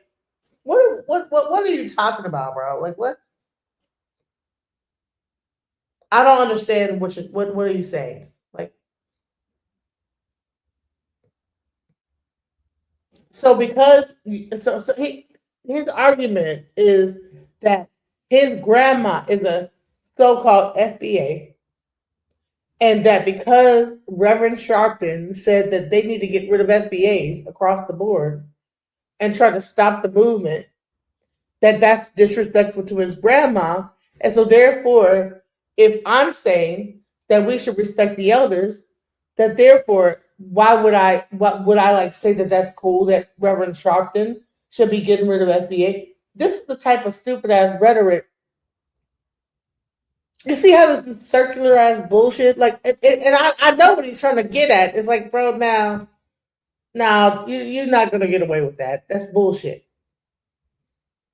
My grandma is 97 years old, so if Reverend Charlton can say get rid of FBAs, and my grandma consider herself an FBA, wouldn't that still be considered like disrespecting the elders? This is like the logic that he's trying to like bring to me. Bullshit. It's not the same thing. What you're saying is that you should be able to disrespect Professor Smalls and several other like people that are in the Pan-Africanist movement, and that whole movement has no standing in the whole FBA movement because we're delineating from Africa. Not the same thing. Let's not play these gaslighting ass games, bro. Just straight up. When these people going after entire lineage over there. But see, you're not interested in that. And see, that's the problem with Pan-Africanism. Oh, stop it. Don't make it about Pan-Africanism. Give me opportunity. Give me opportunity, because you're going to get that ain't got nothing to do with Pan-Africanism. That ain't got nothing to do with Pan-Africanism. You going to blame Pan-Africanism for something I said just because I mentioned I was a Pan-Africanist? If I would have never said nothing about me being a Pan-Africanist, you wouldn't even have to, you wouldn't even had an opinion about that. Before that, you jumped in and said it. I said Pan-Africanism. I didn't ask you were you. I'm talking about that's the problem with Pan-Africanism. You jumped in and tried to protect it. Now, see, that's the issue with Pan-Africanism. Now, whether you want to say you're that way, whether you want to say you are that or not, but you could have said, just listen. That means that maybe you end up, maybe you're not. I'm just making a point, but I said that is a problem with Pan-Africanism because that's what they pushing over there at the National Action Network. Now, see, what they're doing and what they did by talking about banning Tariq Nasheed, banning FBA, they're talking about banning a lineage. You're not worried about that. Okay, pause. See, so pause but you worried about one particular. Thank you. So somebody said they want to find out where that is. I know this isn't for you, actually, Genesis. This is just out in the ether. Show us where he did say that. If you're FBA and you can corroborate this information that this guy says that Al Sharpton said he wants to ban FBA. And I want to address Slide Paragon. He says Aboriginal powers. Okay, all these different, I believe these are the people who claim to be the indigenous people of the Americas. I see he says some names up here. I'm not going to read them all, but they're on the screen. So he said these are the sources to gain certain updated level of information. Bet you won't do it. But so are they FBA? Because sometimes I hear people say that if you are Native American, you're FBA. I just want to throw that out there. Okay, that's it. Wait, watch what's happening with y'all that swear y'all African. It's a PI boycott, not FBA. So basically, Slide Paragon, why don't you hit the link? Aren't you guys warriors? Like the natives, or if you're native, or if you call yourself Indian or whatever, why don't you hit the link and come in and talk to her? You won't, will you? But I don't get it. You can be a Native American and FBA, but you can't be from Africa and born here and be FBA. Make it make sense. No, you can't be Caribbean or African. So yeah, or like whatever. But anything else is cool. But long as so what is the reasoning? It's all economic, or well, because the Africans and the Caribbeans are considered tethers because they tether off of us our achievements as Black Americans. They try to tether. There is a little bit truth to They that. look like us, so therefore, when we try to get reparations and certain things in the government, they get like a higher stake in the government and like get like in office, and then they do things only for their own community, and not to benefit us. And so therefore it's like a thing where when we're trying to get reparations, we want to make sure that when we do it, they don't get included in that reparational aspect because so it's financial. It's socioeconomic situation, right? It's a combination of like social, economic, and like that we need to delineate from them so that it's like we get what we are due to us in reparations, and on top of that, like whatever we create, hip hop, whatever. And I will see this. I understand. Tariq Nasheed went through a whole battle about hip hop. Like, I mean, I think that at some point, like he was showing like the graffiti or whatever, and then the Puerto Ricans came in and said and stopped him from being able to show certain videos because he had like camera footage from a Puerto Rican guy, and because he said that this was a black thing that started whatever. So I get. Wait, what are you talking about? Hip hop with Fat Joe? No. So he has a whole thing called Microphone Check. He has a movie called Tariq Nasheed has a movie called Microphone Check. And there was an entire battle that happened in between him and the Puerto Rican and also some of the other Caribbean. What happened? That's where this whole FBA how long ago was this? Maybe a year and a half ago.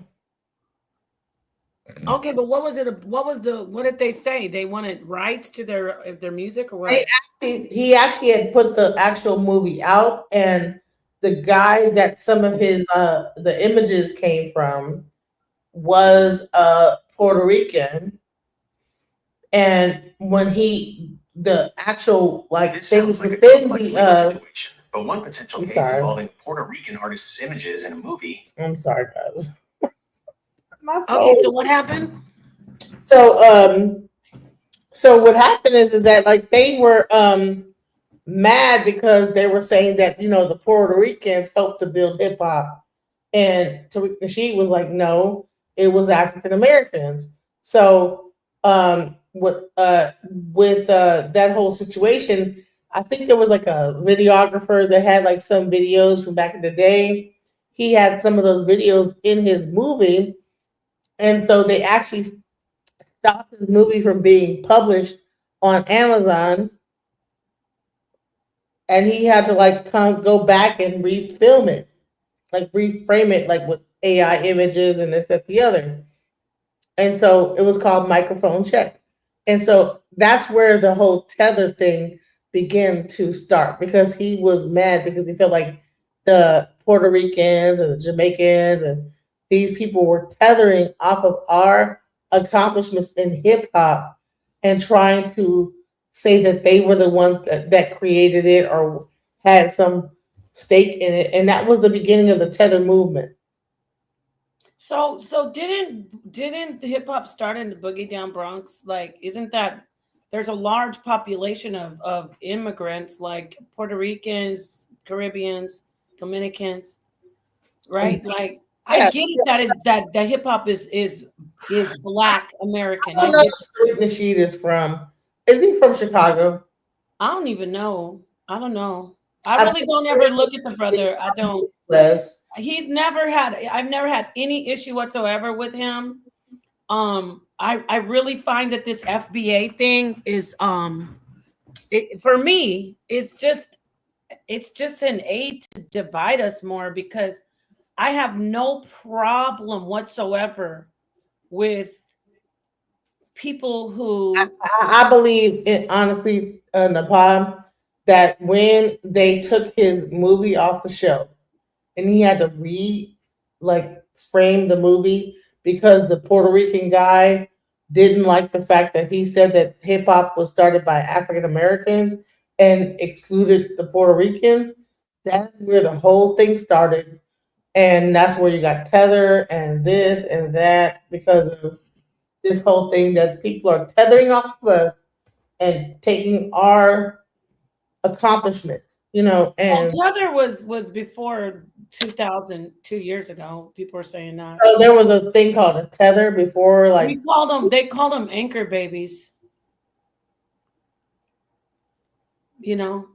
There is an issue. There is a problem, and it's about the government. This is not Anchor Baby. This is like people from New York. No, I'm hearing you. You're right. I get it. That's not Anchor Baby. Anchor Baby is like probably like, I mean, I don't even know what Anchor. I never heard of Anchor Baby. An Anchor Baby is somebody who wants to stay in the United States and they have a child here. Yeah, no, this is about like the Puerto Ricans and Dominicans that during the hip hop movement, go and look at Microphone Check. What happened is that movie got stopped.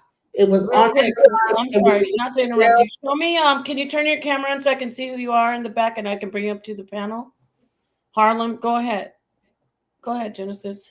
Yeah, so it was beginning to sell. It was doing good, and all of a sudden, this one Puerto Rican guy that had the actual video footage sued him, and it took the whole like video down off of Amazon. And from that point on, it was a war. Come on in, Ashe, and explain it then, because she's trying her best. So you got the link in the chat if you want to come in. Listen, in the background. Listen, I'm not the perfect person. This is what I saw from my end. Right. I wouldn't say she's lying. I think maybe she doesn't have why would I be lying about what? Lying. No, don't worry. You're just late. Hey, Harlem, I got to see who you are because we get porn bombed. I can bring up Microphone Check right. Listen, you know what I'll do? Anyone that says I'm lying. Okay, Microphone Check by Tariq Nasheed. It will tell you what happened. Bye. If you think you can come in here and I don't know you, and even if I do know you, you got to turn your camera. We're not getting porn bombed up here. All right. So it's not saying you were trying to porn bomb us. I would love to hear from people, but just turn your camera on so I can see who you are. Then you could turn it off on the panel, but you know, I got to make sure that everybody can see who you are if you decide to show your bits and your kibbles and bits. Okay. All right. So go ahead, Genesis. We're gonna play a little bit more of this and then we got to get out of here. I want to be here all night long. I don't want to be here all night. All right, let me play the rest of this thing because this is the bullshit that was one particular black man that may have been got himself crossed up on social media talking and a platform where there is no holds barred. There is nothing about anything on this social media stuff. If you're not prepared for it, you probably shouldn't be on there. This is not a place where you walk into church. Oh, wait, pause that. I wanted to comment on that. Pause that. See how they're talking? No, wrong. Social media isn't supposed to be a place where you just get dragged and disrespected and slandered and doxxed. That's a ninja mindset. That's a lower vibrational, lower intelligence level mindset. You're not supposed to be saying, oh, look, I know that it happens because it happens to me. But that's for a gutter. You're not supposed to think, well, if I go on social media, I'm going to get dragged and my mama and my daddy and my uncles, my children, my grandchildren going to be up there with AI, fake out. No, you're not supposed to have that.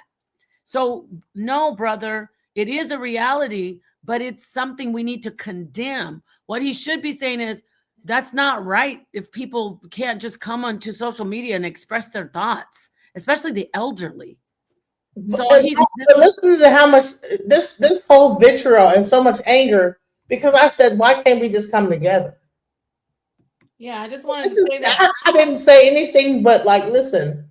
Well, that's what's wrong with Pan-Africanists. Listen, this movement, the FBA movement, is becoming a cult, and I'm seeing it right before my eyes. Is a lineage and a people that are under attack from the very people that you said a minute ago. Peanut-headed. I think they're being attacked by them. I think this is that Negro. I'm not going to say his name. This right here is like, man, you got to block this guy. I did. I stole sa.neter's soul, not his money. What are you talking about? No, that's my husband. But could you block this dude is up all night long. Just I gotta get back in. You didn't block him, or maybe it is on mine, huh? Yeah, he's on mine. He's on yours. No, it's showing he's on yours. He actually went and roamed around looking for your. Oh, I found a place to come in and comment. Go ahead. He's crazy. All right. I deleted him. Okay, here we go. Mainstream media. Right. This is mainstream media. When they say they banning Tariq Nasheed, they want him banned on at National Action Network. Al Sharpton is on TV every week. He has his own show. How about you go over there and ask them about why they're attacking our elders? Tariq Nasheed is an elder. Listen, I said FBA and Tariq Nasheed. They said them both. So what I'm saying to you? Wait. Let me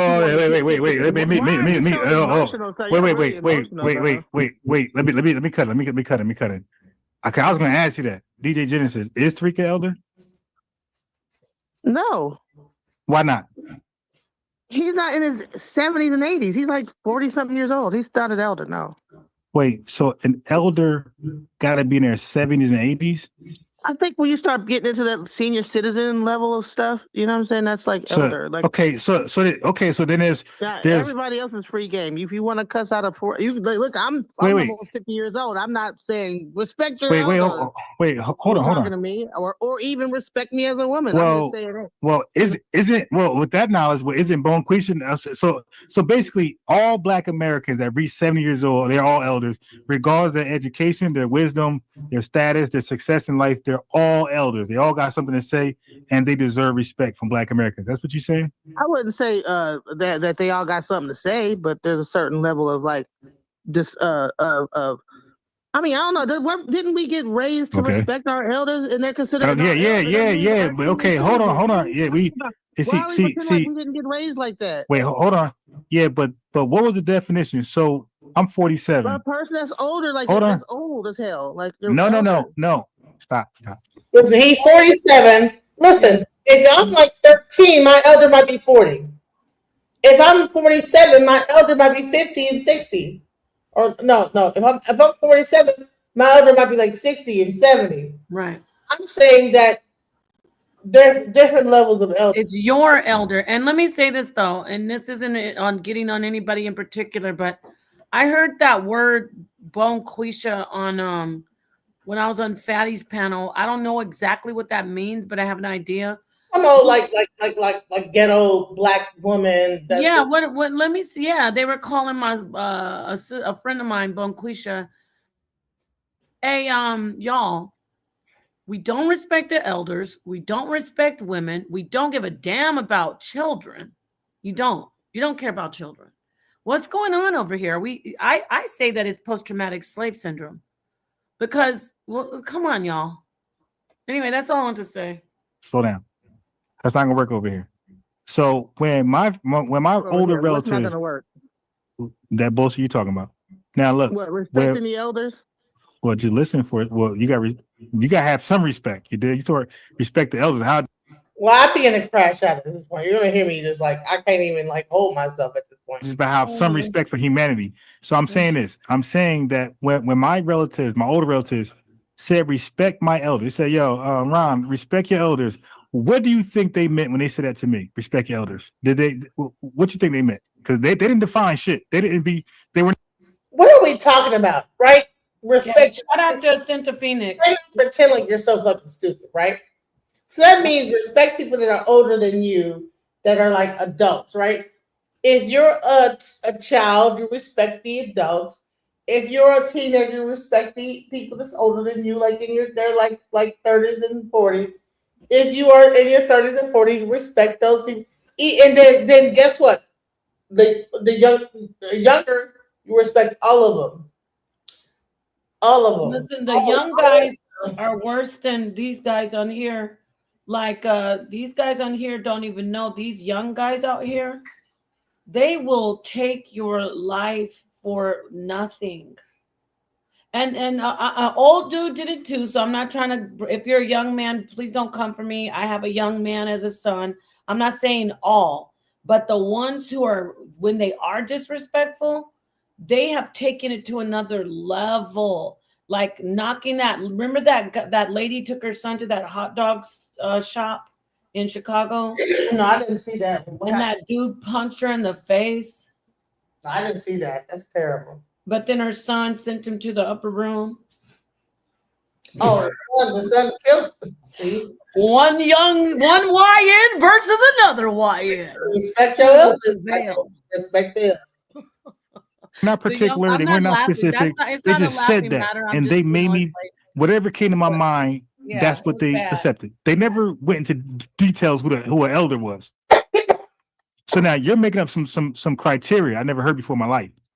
I was just told respect your elders. I never told there was a certain age. That 70-year-old bullshit you just said, that's made up. That's something I heard for the first time today. My aunts and uncles ain't say no damn, they got to be 70. You did, because they were not even saying. Concluded that it was a person that was like old as hell, like your elder person that's old, based on their life experience, based on the fact they lived that long. There's a certain level of respect. So let me respond with this. So if I disrespect your grandma, you're not gonna be mad about that. If I say I wanted to slap the shit out your grandma, would you be? We're not gonna make anecdotal statements. I ain't gonna respect no elders. Come on now. We're not gonna make it anecdotal. I got you. But over here we're a little different. We're not Pan-Africans over here. We don't believe in any old thing. Oh, you guys got this. Come on now. You gotta make it about Pan-Africanism. You guys are crazy. Right. Well, you're the one crazy. You got to respect. You're talking. You stop. Then I talk. I didn't talk over you. We didn't have to respect each other. You're a little younger. Like, why should we have respect at all? Girl. So then I got to mute you then? Can you not hear me? Listen, remember when we used to have to say, ma'am or sir, and we would get like people would look at us crazy if they say, excuse me? Were you around that? I don't know.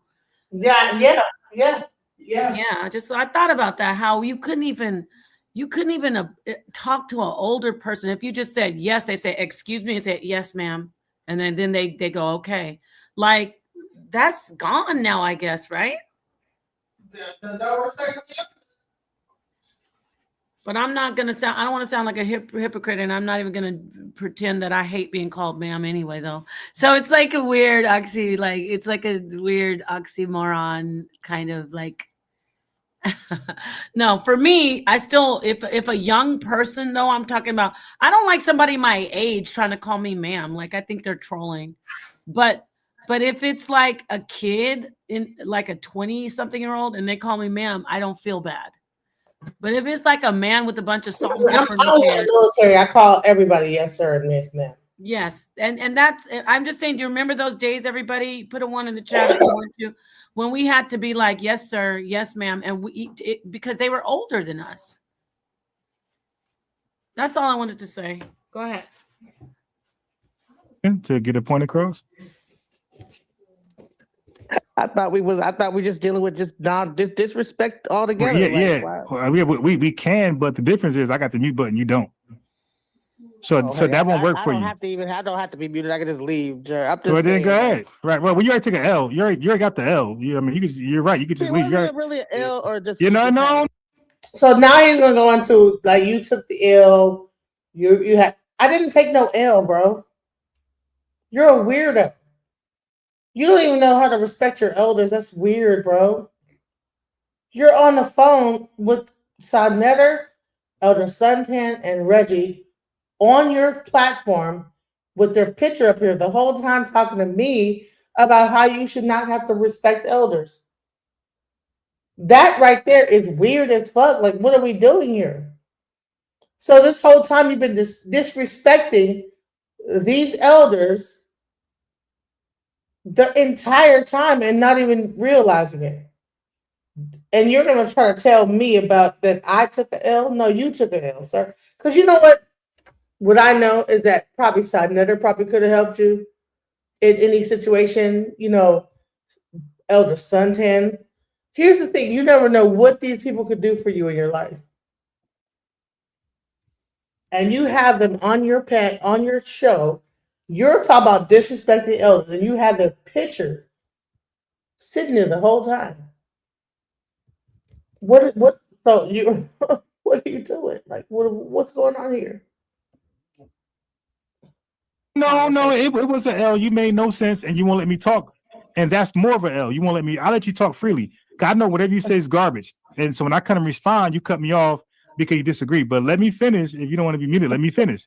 Okay, but it's an L because you won't let me talk. Nothing you say, I believe, is worth a damn thing. That's why I could let you go for an hour. Man, he's gaslighting. Bottom line is that You can let me go for an hour because it was entertaining to your audience.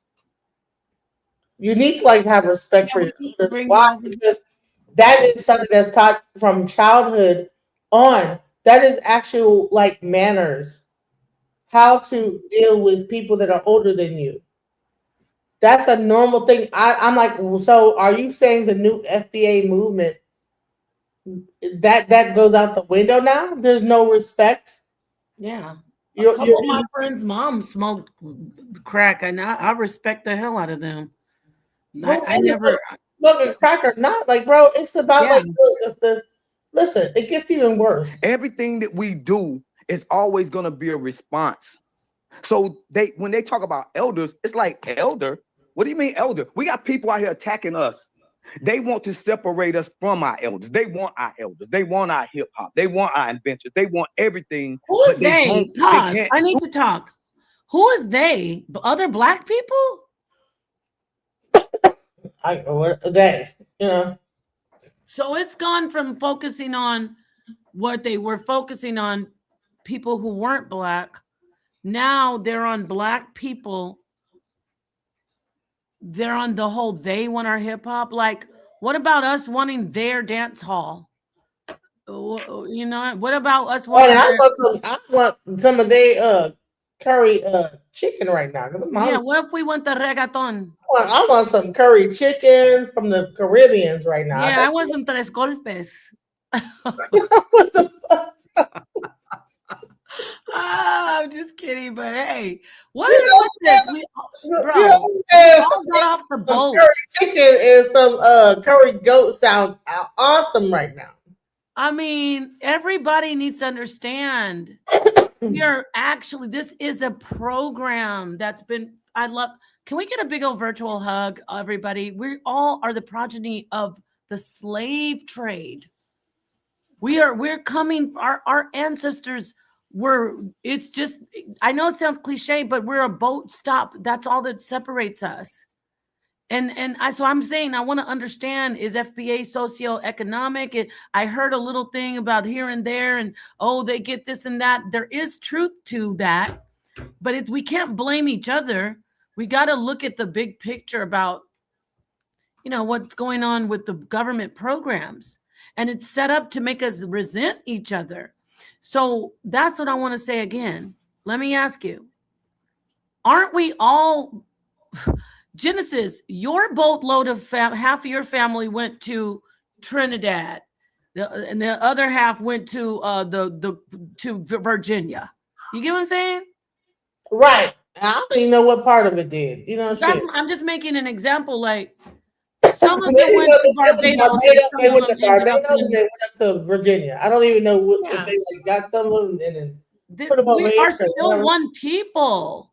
We cannot start. We start to say, you don't want to. I'm a tether though, even though my shit happened like in the 1800s. What is a tether though? So basically, the line is that first of all, if you guys let's not be stupid and not think that Jamaica and the actual Virgin Islands are part of North America. Let me see what our beautiful sister says. This is a very beautiful sister. My heart is breaking. She said, or is it, I'm not Black, I'm Jamaican, I'm Nigerian, I'm Haitian. But listen, my love, my sister, listen to me. Yes, they're Jamaican and they're Haitian. I'm going to leave, let me put Nigerian aside for a minute. Jamaican and Haitian, they are progeny of the slaves, just like the Americans. And they came from West Africa, which is where Nigeria is. But I'm gonna just let that, because that's a whole different conversation. They don't want to. They want to separate. No, we're not from Africa. We were already here. Yeah, okay. So that's why I didn't want to go there, because sometimes we came up the ground like just out like some aliens. Like just somebody snapped their fingers and FBA. It's like we all came from the same place. You literally. When they said you're not bloodline FBA, Ashe, you could possibly be the same bloodline as someone from Jamaica. It's quite possible that your family was just separated by delivery. You know, they delivered your family, part of your family to Haiti, to the island of Hispaniola, and then some of your family got delivered to the United States. Do you know that most of us went to these other islands? We didn't all, like the smaller portion came to the United States particularly. And then think about that. We've got South America. We've got all the Caribbean, right? And so we've got so much. It's just, I'm exhausted already, y'all. Somebody let me tag you. Go Genesis. We need to cut that bullshit out. It's crazy. Why are we saying, okay, I get it. Y'all think that some imaginary reparations about to happen. Well, guess what? According to the Constitution, it's it can't happen. But you know what? I would say this. Y'all was the same ones that was against ADOS. But ADOS is the closest thing to getting reparations. And so now y'all jumped on the bandwagon of ADOS. Here's the thing. It sounds like an opportunistic movement. Because at one point, y'all was so against ADOS. Remember, when FBA was against ADOS? I don't even remember. Refresh my memory. That is ADOS is what's her name? African diaspora or what? Yeah, African diaspora. I don't even know. I don't even know, Lord. I can't. ADOS. ADOS is the closest thing to making something happen. But they were against know. At some point. Yes, let me get this on the screen. Newsflash: you are all black. Is this a black person saying that? Yvette Carnell. Yvette Carnell. I don't know anything about who that is. Yes, we do. We don't want our name to be slaves. Okay, I have to tell you something. I didn't say we're slaves. We are descendants of, when we talk about the Jewish people, they stand firm and strong, and they don't let anyone forget about the German Holocaust during World War II. It was 2, right? Yeah, 2. So they don't let anybody forget about that. Why do we want to forget or let people just forget about the travesty, the horrid experience that lasted centuries? Why are we all this stuff about I'm not a slave? Nobody said we're a slave, but we were enslaved. They got free labor from us. And it wasn't just American blacks, American African slaves. It was all over the Caribbean and these places that you say you resent these people that when they come over. And I'm not going to just say, I'm going to say this again. I do agree that there is a lot of ugly separation and prejudice, cultural prejudice. So we got to work on that within each other, not separate. All right, peace. We have this sister, yo black mama. Okay. What would you like to add? What would you like to add, sister? It's late. I just wanted to say some things in regards to this Thanks topic. For joining. Go ahead. Sis, I'm hurt and disgusted that social media has turned us into this. Yeah. These acronyms, these arguments, they're so useless. We are still very much emancipated slaves. We don't have the freedom that we might pretend to have to the world. We don't have any land. And I think for those of us who call themselves alienating, that's their issue. You see the Somalian fraud ring in Minnesota. They just took they're saying $1 billion to $8 billion out of Minnesota because the Somalians as a group, as a clan, they would go in, do some fraud. And because they still have their land, they still have their language, they would send the money back to their country, send it back to Kenya, and build up their country with American resources. So I get that. But when you talk about reparations, we have Donald Trump in office. He's not going to approve reparations. No. Then after Trump is out of office, J.D. Vance is supposed to take office. He's not going to approve reparations. Gavin Newsom, even if he was if you get into that political cycle, There's reparation bills that he shot down in California right now. Tariq Nasheed stood before the California reparations bill and couldn't get a sentence out. So the anger that we have is misplaced, because the only people, if you look at it internationally on the world stage, the only people who are demanding reparations, who have the power to call for it, are African leaders. So it's when they had the UN summit a couple of months ago, it was the African leader from Ghana who said, we intend to demand reparations. It was the African leader from Burkina Faso who brought up reparations. And in that type of environment, it was heard. These small arguments, Dr. Amos Wilson would say, they do nothing but help white supremacy. You're helping racism. How are you angry? They call him Mr. Matumbo this. Africans are not dominating Black Americans' economies. It's not the African with the corner store selling you old chicken and beer and wine. It's not the African with the hair store that's making $500,000 off of selling you fake hair every month. That's not the African. When they come to America, the Africans, for the most part, they try to stay under the radar. They try to go to work. That's what FBA bias or beef is, that they're not coming over here to Black Lives Matter it up, you know. But if you look at the stats, Nigerians are the best doctors in the country. We're not competing to be the best doctors. We can barely read. And it's very concerning to me that we have so many people who are lauding this man. And I was trying to say it in the chat, you know, even though they try to say Tariq isn't the leader, he is. He's the thought leader. He's the one that's moving this conversation into the level of disrespect, berating, comedy capping, and all that. No clear plan, no actionable agenda. But this brother for 20 years wrote books on how to mac females. On page 200 of one of his books, he says to prey on teenage Black girls 14 to 16, because they're gonna be hoes anyway. They ain't got no daddy. He wrote books telling Black men not to marry us. He is the original passport brother. You can still find this stuff on YouTube. He's the original passport brother. He said you don't have to deal with nappy hair and attitude. You can get a natural ass in Brazil, and you can run your hair through they hair, brothers, and you can go have a good time in Brazil. And that sex tourism picked up after he started teaching that on Mac lessons.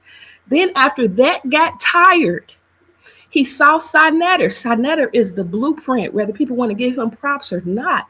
Sa.neter is the blueprint for Black nationalism and conscious community talk. He saw how successful he was and how his many documentaries was picking up steam. And those same brothers and sisters that sa.neter had been interviewing for years made Hidden Colors. I say the elders should not have sat with him, but they needed money. Dr. Frances Cress Welsing would have never been pro us rejecting Africa, because she taught us that a good, healthy, high self-esteem and a love for our melanin begins with understanding that we come from Africa. Do you know that they use Dr. Frances Cress Welsing as one of the people that are for the FBA movement? Rest her soul. Rest Elder Neely Fuller's soul. Yeah. To hear this conversation, nothing that they're talking about defeats white supremacy and brings justice to the world. You're tribal. If we were in Africa, you would be a junta. You would be a warlord. You would be creating child soldiers. That's the type of environment that you create. And here's the thing for me, sisters: if you pay attention to international news, the Sahel kings, I'm talking about Burkina Faso, Niger, Chad, Benin, because they stood up against the colonial powers and they kicked out the puppet government, France is a third world country now. France is fighting each other because they don't have no resource. They don't have no money. Burkina Faso was the ones that was supplying their electricity with uranium. Today, Benin just had a coup, and if you ancestrally look through slavery, that's where most of us come from, is from Benin. They had a coup where France's President Macron told Nigeria's president to send in their military to infiltrate the Benin airspace. On behalf of France, Nigeria was willing to infiltrate Benin because Benin wants to be a part of that Sahel region to say, we're going to stand up on our own feet. We're going to feed our own people. We're going to develop our own economy. We're not going to keep letting the colonial imperialist powers take from us. And we're over here saying F Africa. Africa has the youngest population in the world. Americans can't even replace the population that we have here. And that's another thing about that, brother. Here you saying we shouldn't marry Africans, but you married a biracial woman and you take care of her white grandma, her white mama. So it's pictures all around the internet of this white woman in a dashiki with Tariq in Africa. And that's miscegenation. You're breaking the race down. He's never been pro. He got popular off of Tommy Sotomayor's channel, who called us hair-hatted hooligans. Wow. I mean, we really have to look at who we're calling a leader or who we're allowing to push our thought in our agenda, who is taking us from 50 to 60 years of black nationalist revolutionary thought and theory. I couldn't imagine Dr. Khalid Abdul Muhammad, who served with Idi Amin, talking about F Africa. Right. We have allowed someone to infiltrate because social media is popular, it's easy. You don't have to read, you don't have to investigate. To hear our people laud about being indigenous Indians, the disrespect. We were enslaved. We were enslaved. We were beaten. We were raped. We were robbed. You could not run. If you ran, they sent the Indian headhunters after you. And we also built this country, the infrastructure, but continue your cooking. But we built it, but we don't own it. It's the same thing with hip hop. Yeah. We built hip hop, but the CIA control it. The Jews own it. And we as a community, we don't have time for these silly arguments and conversations. We need to be making alliances. When the Black Panther Party got when they started just murdering the Black Panther Party, they ran to Africa, they ran to Cuba. We needed friends. Yes. You can be proud in America. You can love America all you want. You can sing and dance, be proud of jazz, hip hop, blues, Motown. That's wonderful. But you're still an emancipated slave. Our community is in the turmoil and the travesty is in because of these sideline petty conversations. That man went and bought a Rolls Royce. He didn't start a community garden. He didn't open up affordable housing. He didn't create community centers. He didn't create food centers. If you've been to LA, you would know how bad that's needed for Black people in those areas. Brothers is sleeping on the streets. In hordes. The Museum of Black History, that's one room. And it's a lease. It's not a building that he owns. That's a leased out building. That's something he pays. They tried to say that Pan-African people were defrauded people, but that he got almost like $1 million raised from the community. And the original place that he was supposed to move into, he didn't get that one. He got a smaller place. And it's just like he pocketed the money to take care of his white mother-in-law. People forget he sold Ogun pepper spray. Ogun pepper spray when he was pushing Haiti 1804 documentary and made $500,000 off of the struggle of Haitians fighting the Imperial West and France. Still are. Walmart. Wow. And these are the ones that they call the tethers. The tether. We should have them here as refugees. Niggas. Go ahead. And so we're supporting Trump's anti-immigrant agenda as he pulls back the 14th Amendment that our ancestors fought for. That does put us at risk because the 14th Amendment is what made us citizens. If he pulls that back, we're even, you can be FBA all day long, but the 14th Amendment is what protects you. If that gets pulled back, you in the same boat as Haitians. You talking about you don't run nowhere. Ain't nowhere for you to run. Talk. Let me drop that bomb. So I appreciate you sisters being up because this is a hard work to sit up and navigate through all of these conversations that these people are having.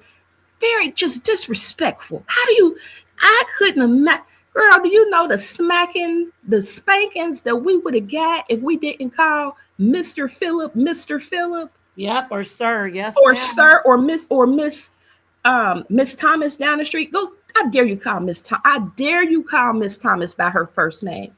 Mama Sonia said, don't just answer, say yes. I dare you walk into a room of elders and don't speak as a Black American. I dare you. Oh, gosh, you're giving me goosebumps because I remember my aunt came into our home with everybody, and I was in my 20s, and I went in my room. I didn't speak to her. She was so devastated. She called me at the end of after the visit. She called me in there and in front of everybody just lambasted me. So yes, you're right. Black culture. I don't know where this FBA community get their information from. They sound very young, but in the Black community, we are communal. It used to be a time you could come to my house for sugar. I could come to your house for flour. If we knew that it was an elder down the street who couldn't take care of himself, we sent him a plate. We've never been an antisocial, hateful group of people. And so our ancestors, when you talk about Asa Hilliard, when you talk about Ivan Van Sertima, even Maulana Karanga, even when you talk about them, they were African centered to fight back white supremacist talking points that the Negro had accomplished nothing while in Africa. We had to show them that no, we built the world. Africans, dark-skinned, nappy-haired Black people from Africa built the world, populated the world. So of course you're going to have dark-skinned people in North America. That doesn't mean they originate there. That means our people traveled they came before Columbus, meaning they left where they were at and they came to America with technology, architecture, infrastructure, stonework. But that does not make you North American. You're still an African. You're still African descent. And I can't understand a person of African descent, a freed Negro, a colored person, a mulatto, proud. Now you proud. I'm a proud Black foundational Black American. You a proud house nigga. You are a proud person to say, I'm there. You know, we don't have bad weather. Even though Obama took our money in 2008 and destroyed our housing, we're still here. Even though we can't afford housing, we're about to see AI take us out of employment. We proud American. You want to see our people be pushed back into Haiti under the sweatshops of Walmart through the power of Hillary Clinton and Bill Clinton and the Clinton Foundation. You want to see our people pushed back into Africa where they can't access technology. And you can say what you want about Africans, but like I said, the Nigerian American is a higher earner than the Black American. They come here on business. They come here for education. They come here for upward mobility. And it's hard to build with the Black American who's angry at everybody. We can't even talk to each other. I can't believe I listened to Ron, and I'm familiar with the brother, but I can't believe I listened to that brother interrupt that sister just to be rude, to be nasty, and drop the mic on her. I cut you up. I exposed it. That's silly. It's 2026. Our kids is out here murdering each other. We had children running a single mother down and jumping her. You're concerned about Matumbo and his immigration status, and you're not worried about our communities. You're not talking about planting a seed nowhere. It ain't a community garden. We can go get a cabbage. If we don't have green leafy vegetables, we can't think. If there's no food, how are we going to survive? And we're survived. When they said no more EBT, we like to lost our minds. So come off of the celebrity worship of this very despicable, degenerate person who has preached miscegenation and the hatred of Black women for years. It's for years. You can look, if you do a simple search, you will find him saying the best Black woman is one with a white mama. This is my goodness.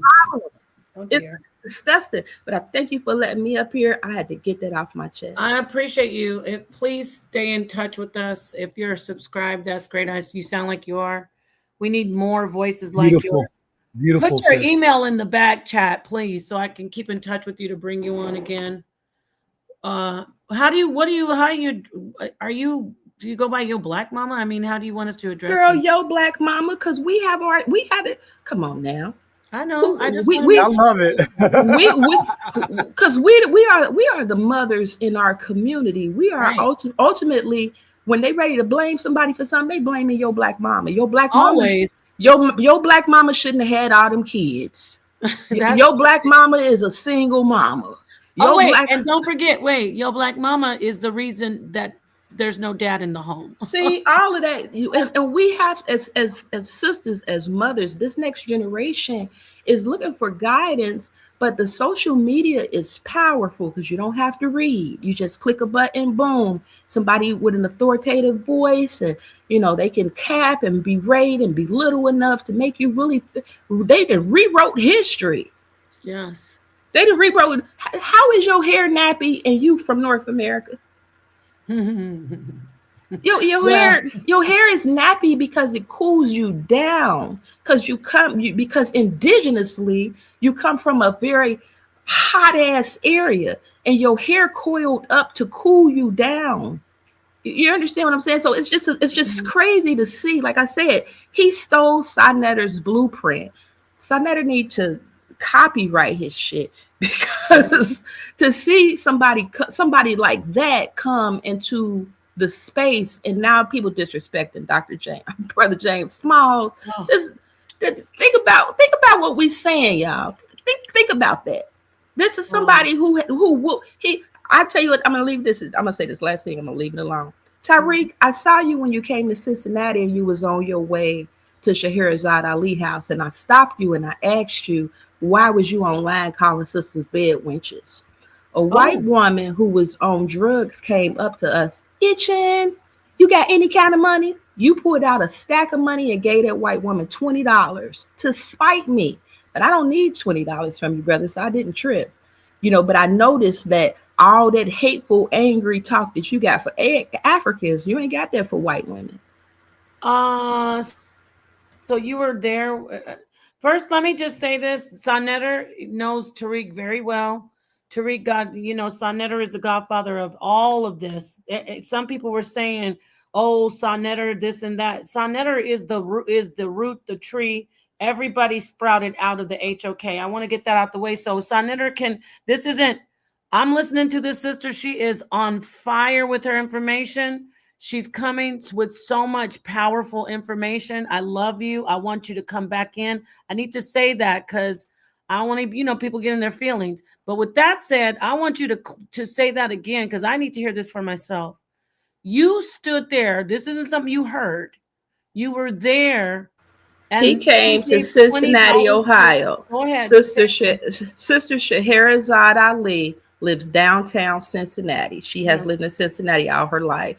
She's a very widely known speaker here in the city. Yes, I know her very well. Shout out to her. He was walking downtown Cincinnati. He wasn't driving. He was walking. I had just got off of work. We was on Vine Street. I stopped him. I said, "You're Tariq Nasheed." And he was proud. He was, "Yes, I am." I said, "And you write books on pimping?" He said, "No, I don't write books on pimping. I teach men how to be chosen and be macking," something to that effect. I said, "But why are you online telling people to call us bed wenches?" A white woman walked up in Cincinnati. We have a lot of drug addicts. We have a lot of people. You got $1, you got any extra money, you know how they do. I would never give a white person no money. How are you white privileged in this country and don't have $1? But he reached in his pocket and he pulled out a stack of money and gave her $20, a crisp brand new 20. And my thing is, that's black people money in your pocket. That's black people money in your pocket that you crowdfunded for Hidden Colors, for your YouTube channel, for your museum. You asked black people to donate that money to you. Black people do.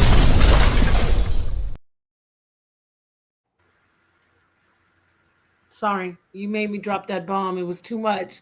You hit a nerve when you said that right there. White mother-in-law. His white mother-in-law. His white mother-in-law sleeps in his mansion, rides in his Rolls Royce, all paid by FBA.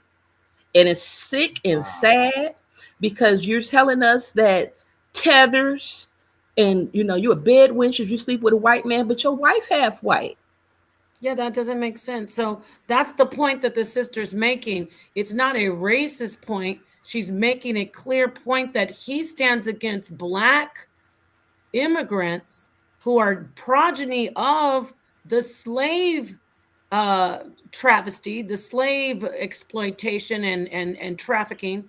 He stands against them, but then he doesn't stand against those who are orchestrating all of the injustice. That's what I hear. That's what it translates to, right? Imperialism does not just impact black Americans. Imperialism is white America and the British saying, we're going to kick your ass. We're going to take all your shit and you're going to be under our foot for the rest of your life because we are white. And it is manifest destiny that we run and rule the world. And so our black nationalist leaders taught us to fight along with our own fight. To fight for the sovereignty of Africans. That don't mean that you got to become African. That don't mean that you got to go to Africa. That don't mean you got to give up your American citizenship or your American identity. But like I was saying in the chat, the guy who made Boots on the Ground, where them fans said, he was just in concert with Burna Boy. We the same people. We just on 2 different continents. They Africans throwing up their fans. They doing the Boots on the Ground too. We accept them. It was Fela Kuti who followed behind Miles Davis. Don't separate us. This sister's on fire. Don't separate us from the continent that birthed our ancestors. Do not separate our freedom struggle and try to make us into this. How dare you sell 1804 Haiti documentaries and then tell them people what you go back to your homeland. You know they made the Haitians pay reparations. God damn. You know they over there eating mud, dirt cookies. He didn't give none of that money to Haitians. He didn't send no money to Haiti to make sure that they had housing. He pocketed that money to take care of his white mother-in-law and buy Rolls Royces. And to hear black people throw away our ancestral struggle for black liberation worldwide, globally. The Dalits in India call themselves Black Panthers. You can go to Australia today, you'll find Black Panthers. We give the world the blueprint to revolt against imperialism and win. Yes. And win. We win. But we can't win. I swear to God, I'm gonna stop talking. The brother talked about the United States Code Memo 46 and the strategy from the Carter and the Nixon administration to keep the Black revolutionary struggle in America separate from the Africans. Yes. Can't have no unity. Can't have no unity there. Because as soon as you got an anchor in Africa, you have more power because now you got land. That's why they keep a puppet government in Africa. And what I'm saying is the puppet governments are being thrown out. They kicking ass in Africa. They're tired. They're not allowing you to rule for 40 and 50 years no more. So the obvious answer for COINTELPRO or for the State Department or the Counterintelligence Committee would be to come to American Negroes and say, that's not your struggle. Look at all that I do for you here. You got McDonald's, You can get you a Coca-Cola. You can go play double dutch. You can rap and break dance. You can't do that in Africa. You can argue on YouTube all day. You can call each other names. Now we not bed wenches no more. Now we FBA sisters. We're not hair-hatted hooligans no more. Now FBA sisters will argue and fight with you about how good Tariq's message of American sovereignty away from the rest of Black people is so good. And we over here with high rates of HIV. You got, like I said, that guy Tommy Sotomayor. It's so many of those women hating channels. That's why I say, yo, Black mama, love the Black vagina. That's where we come from. Love the Black woman. You ain't never seen nobody as beautiful as a Black woman in your life. You ain't never seen from Africa, India, New York, California. That melanin do something, baby. It's a beautiful thing. But when you have men who don't value it and who teach miscegenation, who will tell you that you have the right, I'll raise the flag of Europe up in my bedroom about Brooke Hogan.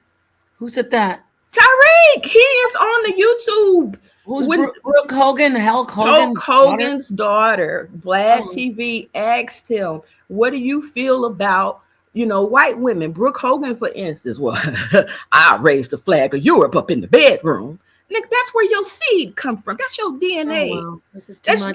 That's the carrier of our genes. That's the genetic and ancestral memory of the Underground Railroad that you so quickly given to Hulk Hogan's daughter. Hulk Hogan called us niggas all the time. Okay, you gotta send me your email. I'm not trying to stop you, but I need you to. I'm messaging you in the private. Okay, I sure will, sister. I appreciate you all's time. This won't be the last time you're here.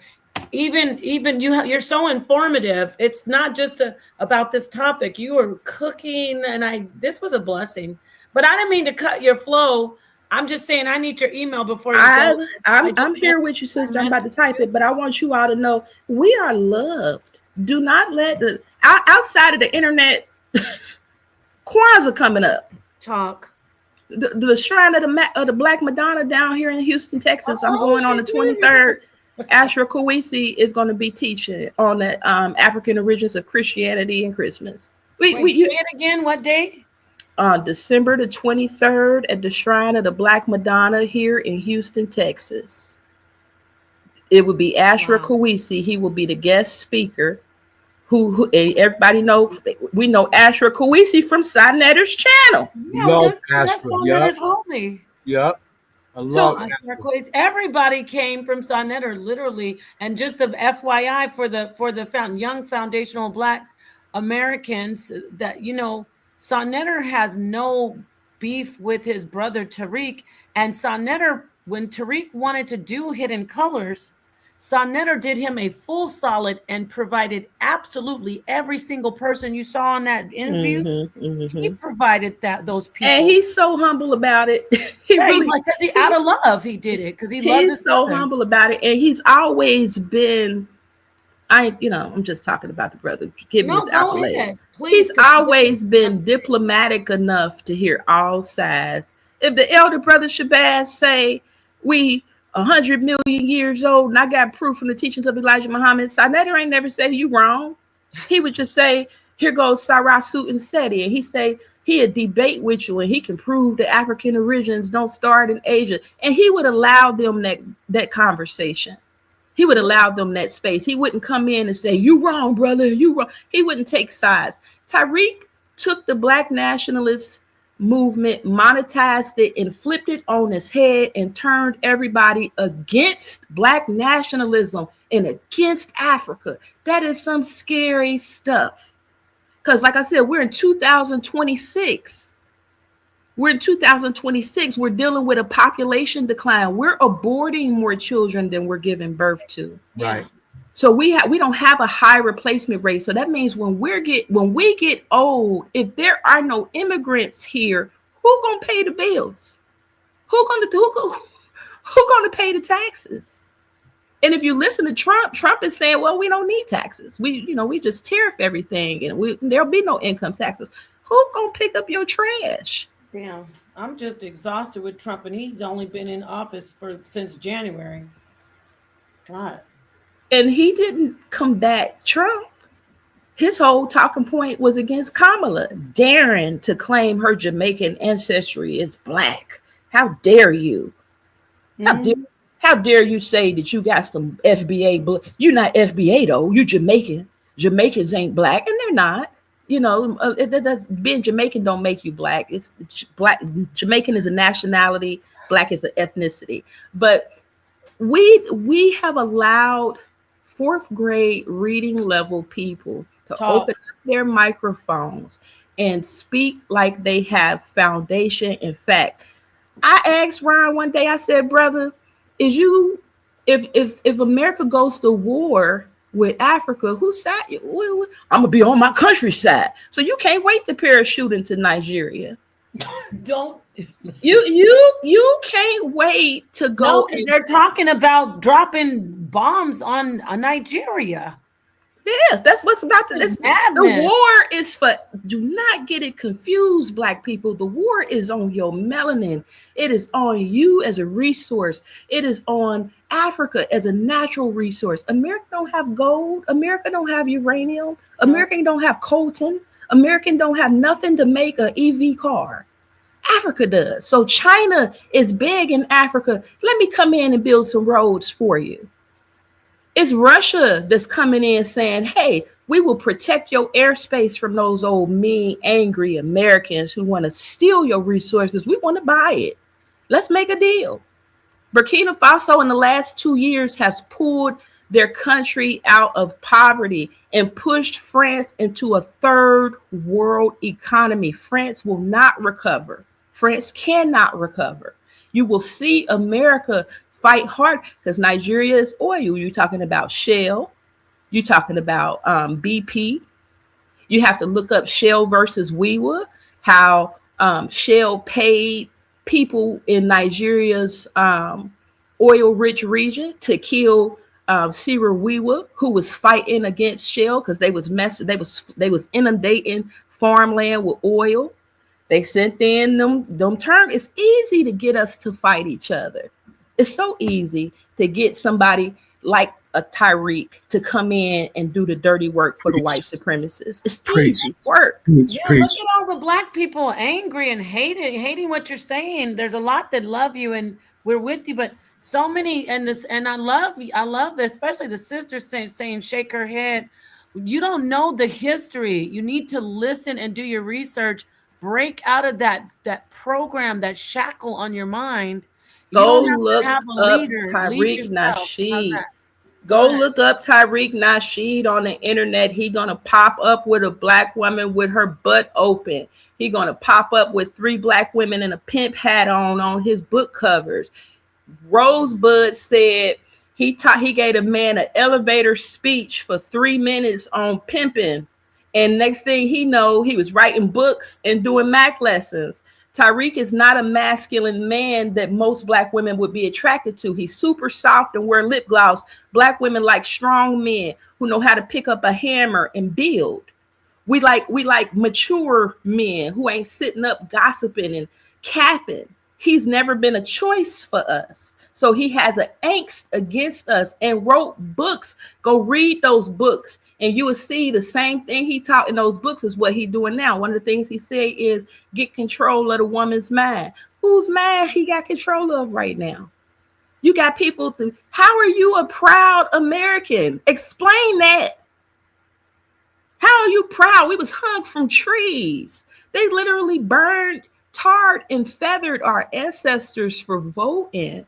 If you research it, I was listening to the brother. Black people built the Republican Party. Black people were Republicans when we came out of Reconstruction era. It was Black Republicans who were elected to the House of Representatives and to Senate. It was the Democrats who was the Ku Klux Klan. It was the Democrats who came down and threatened us and burned us out of our communities. So I'm not sure how you're proud to be in that political system and have not formed a third party in all of these years, and yet still be desirous of reparations. And there is no claim to reparations without the Middle Passage, without the slavery and it's the forced enslavement of Africans through the Middle Passage, no matter how many of them that came here. There's never been a restitution movement. No. There's never been a Native American, Black American, Indian restitution movement. It's always been reparations because we were enslaved. Does that make Africa a saint and we supposed to put them on a pedestal? No. It means we are supposed to push the imperialists get them off of our neck, push them out, build economies. I would have more respect for the movement if that's what they was talking about. Let's get our money together. Let's start some real estate. Let's start creating affordable housing. Let's start building tiny homes. Home Depot got a program now where you can get your skills certified as a handyman, a painter, HVAC. Let's go get our brothers who's standing on the corner not doing nothing, who don't have skills. Let's get them enrolled in that so we can create a general contracting company so we can go out and buy some of these empty lots so we can go buy some containers so we can start building container homes so that we don't keep seeing this homelessness agenda. Instead, you got a Rolls Royce. You got the best, biggest $1 million house on the block. See, that's not Black nationalism. Come from people like Fred Hampton Jr. He gave us WIC and the Poor People's Lunch Program, making sure that each child had at least an apple a day. Yeah, they fed the children. So we have to get back to our. That's why it's difficult to hear somebody say, "What's the elder?" Because you crazy. My elders would put a switch on you at your age. At your age, my 96-year-old grandma will chase you down. Bless her. About coming into the room and not speaking before you call yourself getting comfortable or fixing a plate or whatever. So, like I say, love is stronger. It's harder to work as a group. It's easy to be disunited. You a tether, Mr. Montumbo. Go back to your country and eat dirt. And what you fleeing for, tether? They fleeing from imperialism. They fleeing from Black water, from mercenaries coming into Haiti. They fleeing from the UN and the Nepalese UN troops raping them and peeing and shitting in the water and giving them cholera. Yes. And if you can do an 1804 documentary on the history, then you ought to know what's going on right now. You have these ignorant people with these caps. This is not even those who call us Akata and who don't want to unite with us. So what? You can call names all day long. It doesn't change the beast of imperialism that we have to fight as a group. So I'm just so happy, that your sisters are, even though it's late, you put in work that others are not willing to do. Others are just wanting to keep, because it's a good algorithm. It's a good AdSense check.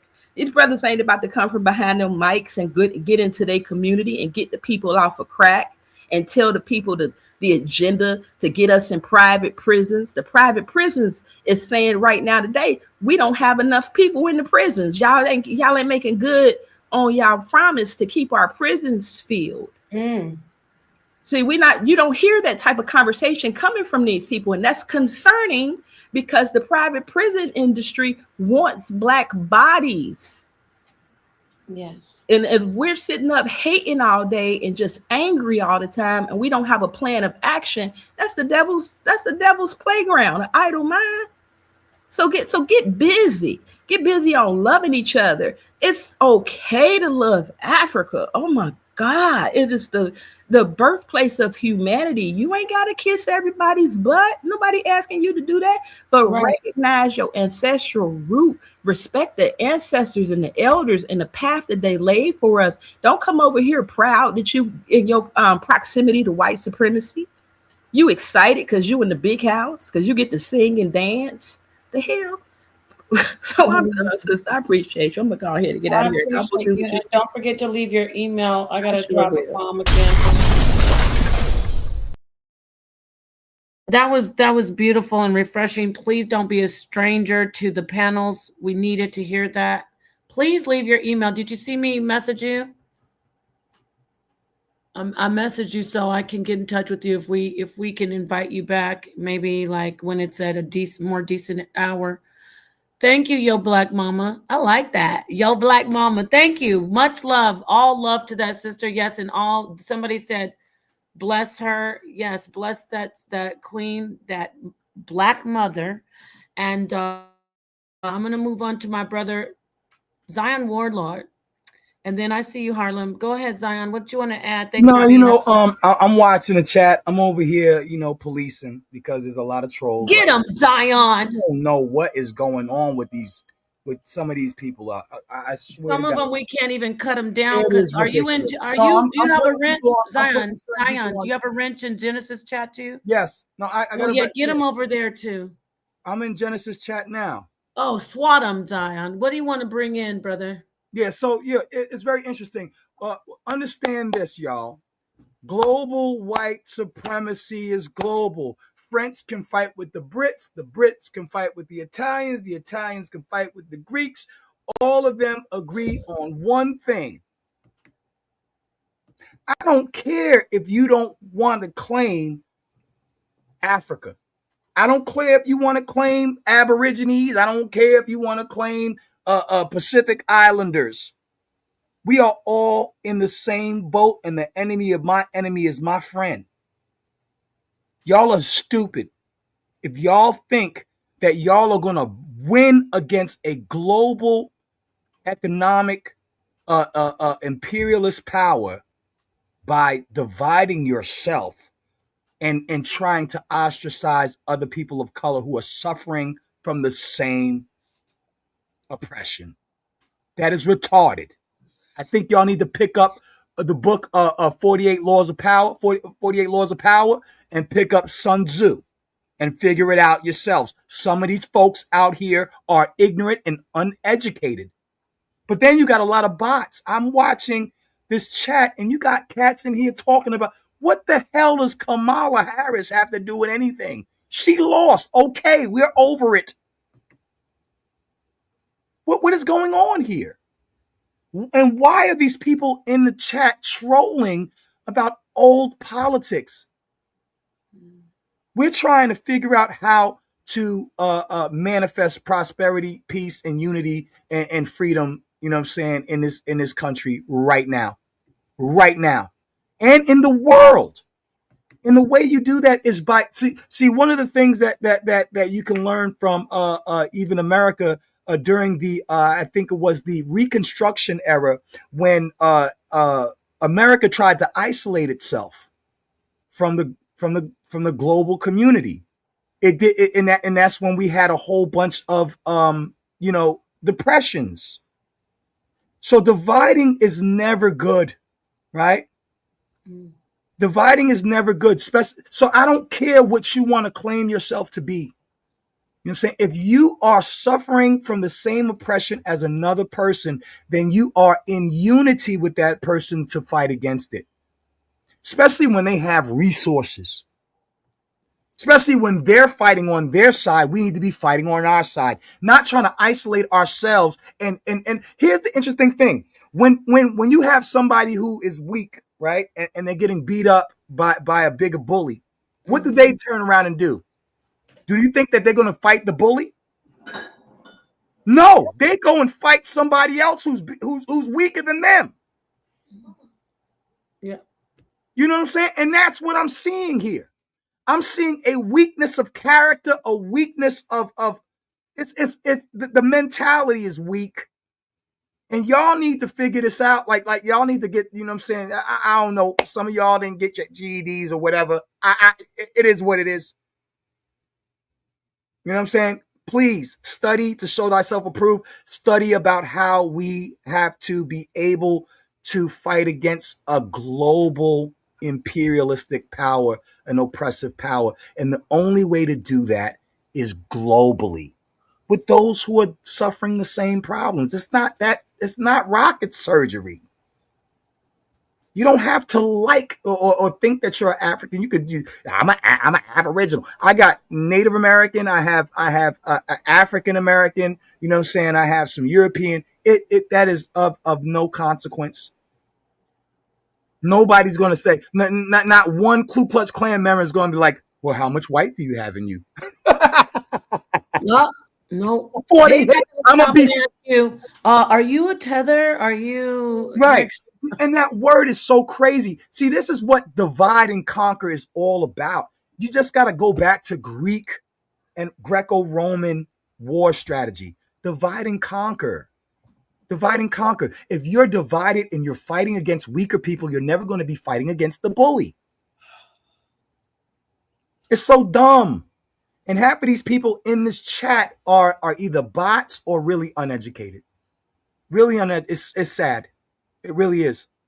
You know, so yeah, I'm going to go back to the chat. I love to listen to the sisters, you know what I'm saying, bring out the information.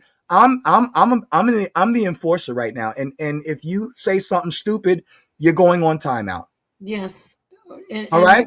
I'm just letting you know, at the moment you say something retarded, you're going to be timed at the more retarded, the longer. 24 hours at this point. All day. So, yeah, and we're looking forward to, let me see, hold on before you go. Don't think, because I would be remiss if I didn't do what? Where is it at? This. Let me get it. This isn't it. Where's the debate thing for you? Here it is. Uh-oh. What do we have coming up? Let me remove this. sa.neter fixed it. He changed it. You see, I love it. I said, why you got the brothers in the Southwest? Is Ethiopian Christianity a product of Greco-Roman influence? Well, we have Selah Shalom, the gladiator, saying it is. And we have our brother here in the flesh, Zion Wardchild, the barbarian, saying, oh, hell no. Hell to the no. So this is coming up on the 20th, which is right around the corner. We will be having these two brothers face off. I believe it's going to be 7 p.m. Eastern, like always. So y'all, don't sleep. We're still in the toughest environment, and we have he's one of the most formidable debaters. He's no longer the head smusher. He done moved on to be the barbarian, I guess. I appreciate it. All right. We're still smushing heads, though. no more smushing heads, right? Okay, but yes, definitely. Thank you so much. Let me leave that up there. Y'all see it, share it, and get ready to tune in. So thank you so much, Zion, for being here so late, but you added so much. I appreciate it. Yeah, I'm up. I'm going to hand the mic back over to Genesis, and she can close out, and we can all go do what we need to do. All right. Genesis, you fell asleep. Genesis, she's asleep, I bet. Genesis? She might be. She was up all. I saw her earlier too. She's been doing her work all day. I know she stays up late. Genesis, are you there, dear? Dear, I don't have that sound that goes I would play it because I'm like that. But all right. I guess she fell asleep. Bless her heart. And we lost the brother. He dipped off. He probably fell asleep. Yeah, he might have spread out. Yeah. Who is this dude in here? Yeah, you're getting blocked. Yeah, peace to everybody. Who was it? Some weirdo? Yeah, like the Ooga Boogas. Go somewhere else, bro. Go to a MAGA channel. You know what I'm saying? Yeah, go to some Ku Klux Klan channel and do all that dumb stuff. We don't do that here. It's probably a 13-year-old boy. Sorry, I should have said girl. I know I don't want to be sexist, but anyway, listen, I'm going to go ahead and close it down, y'all. Genesis, Nepal putting in work. I was on this internet all day. Oh, you missed the build. I don't know where you were, but sa.neter was up here saying Jesus is God. I don't know what Christians got to him besides, oh, yeah, I do. Reggie and Patrick, they have completely indoctrinated sa.neter, okay? He says that Jesus is God. That's a whole different conversation. But yeah, I just want to let you know, we were on the internet from I think 9 a.m. my time, which is it was noon to now. Basically, we've been running shows. So we're going to try to do this on a regular. Peace and love. Peace to the darkest minds of the light. I'm going to close out with some Neo. love, because you know I love this song. I love this song. You know what I'm That's about my to brother. That's my brother. Where's your music?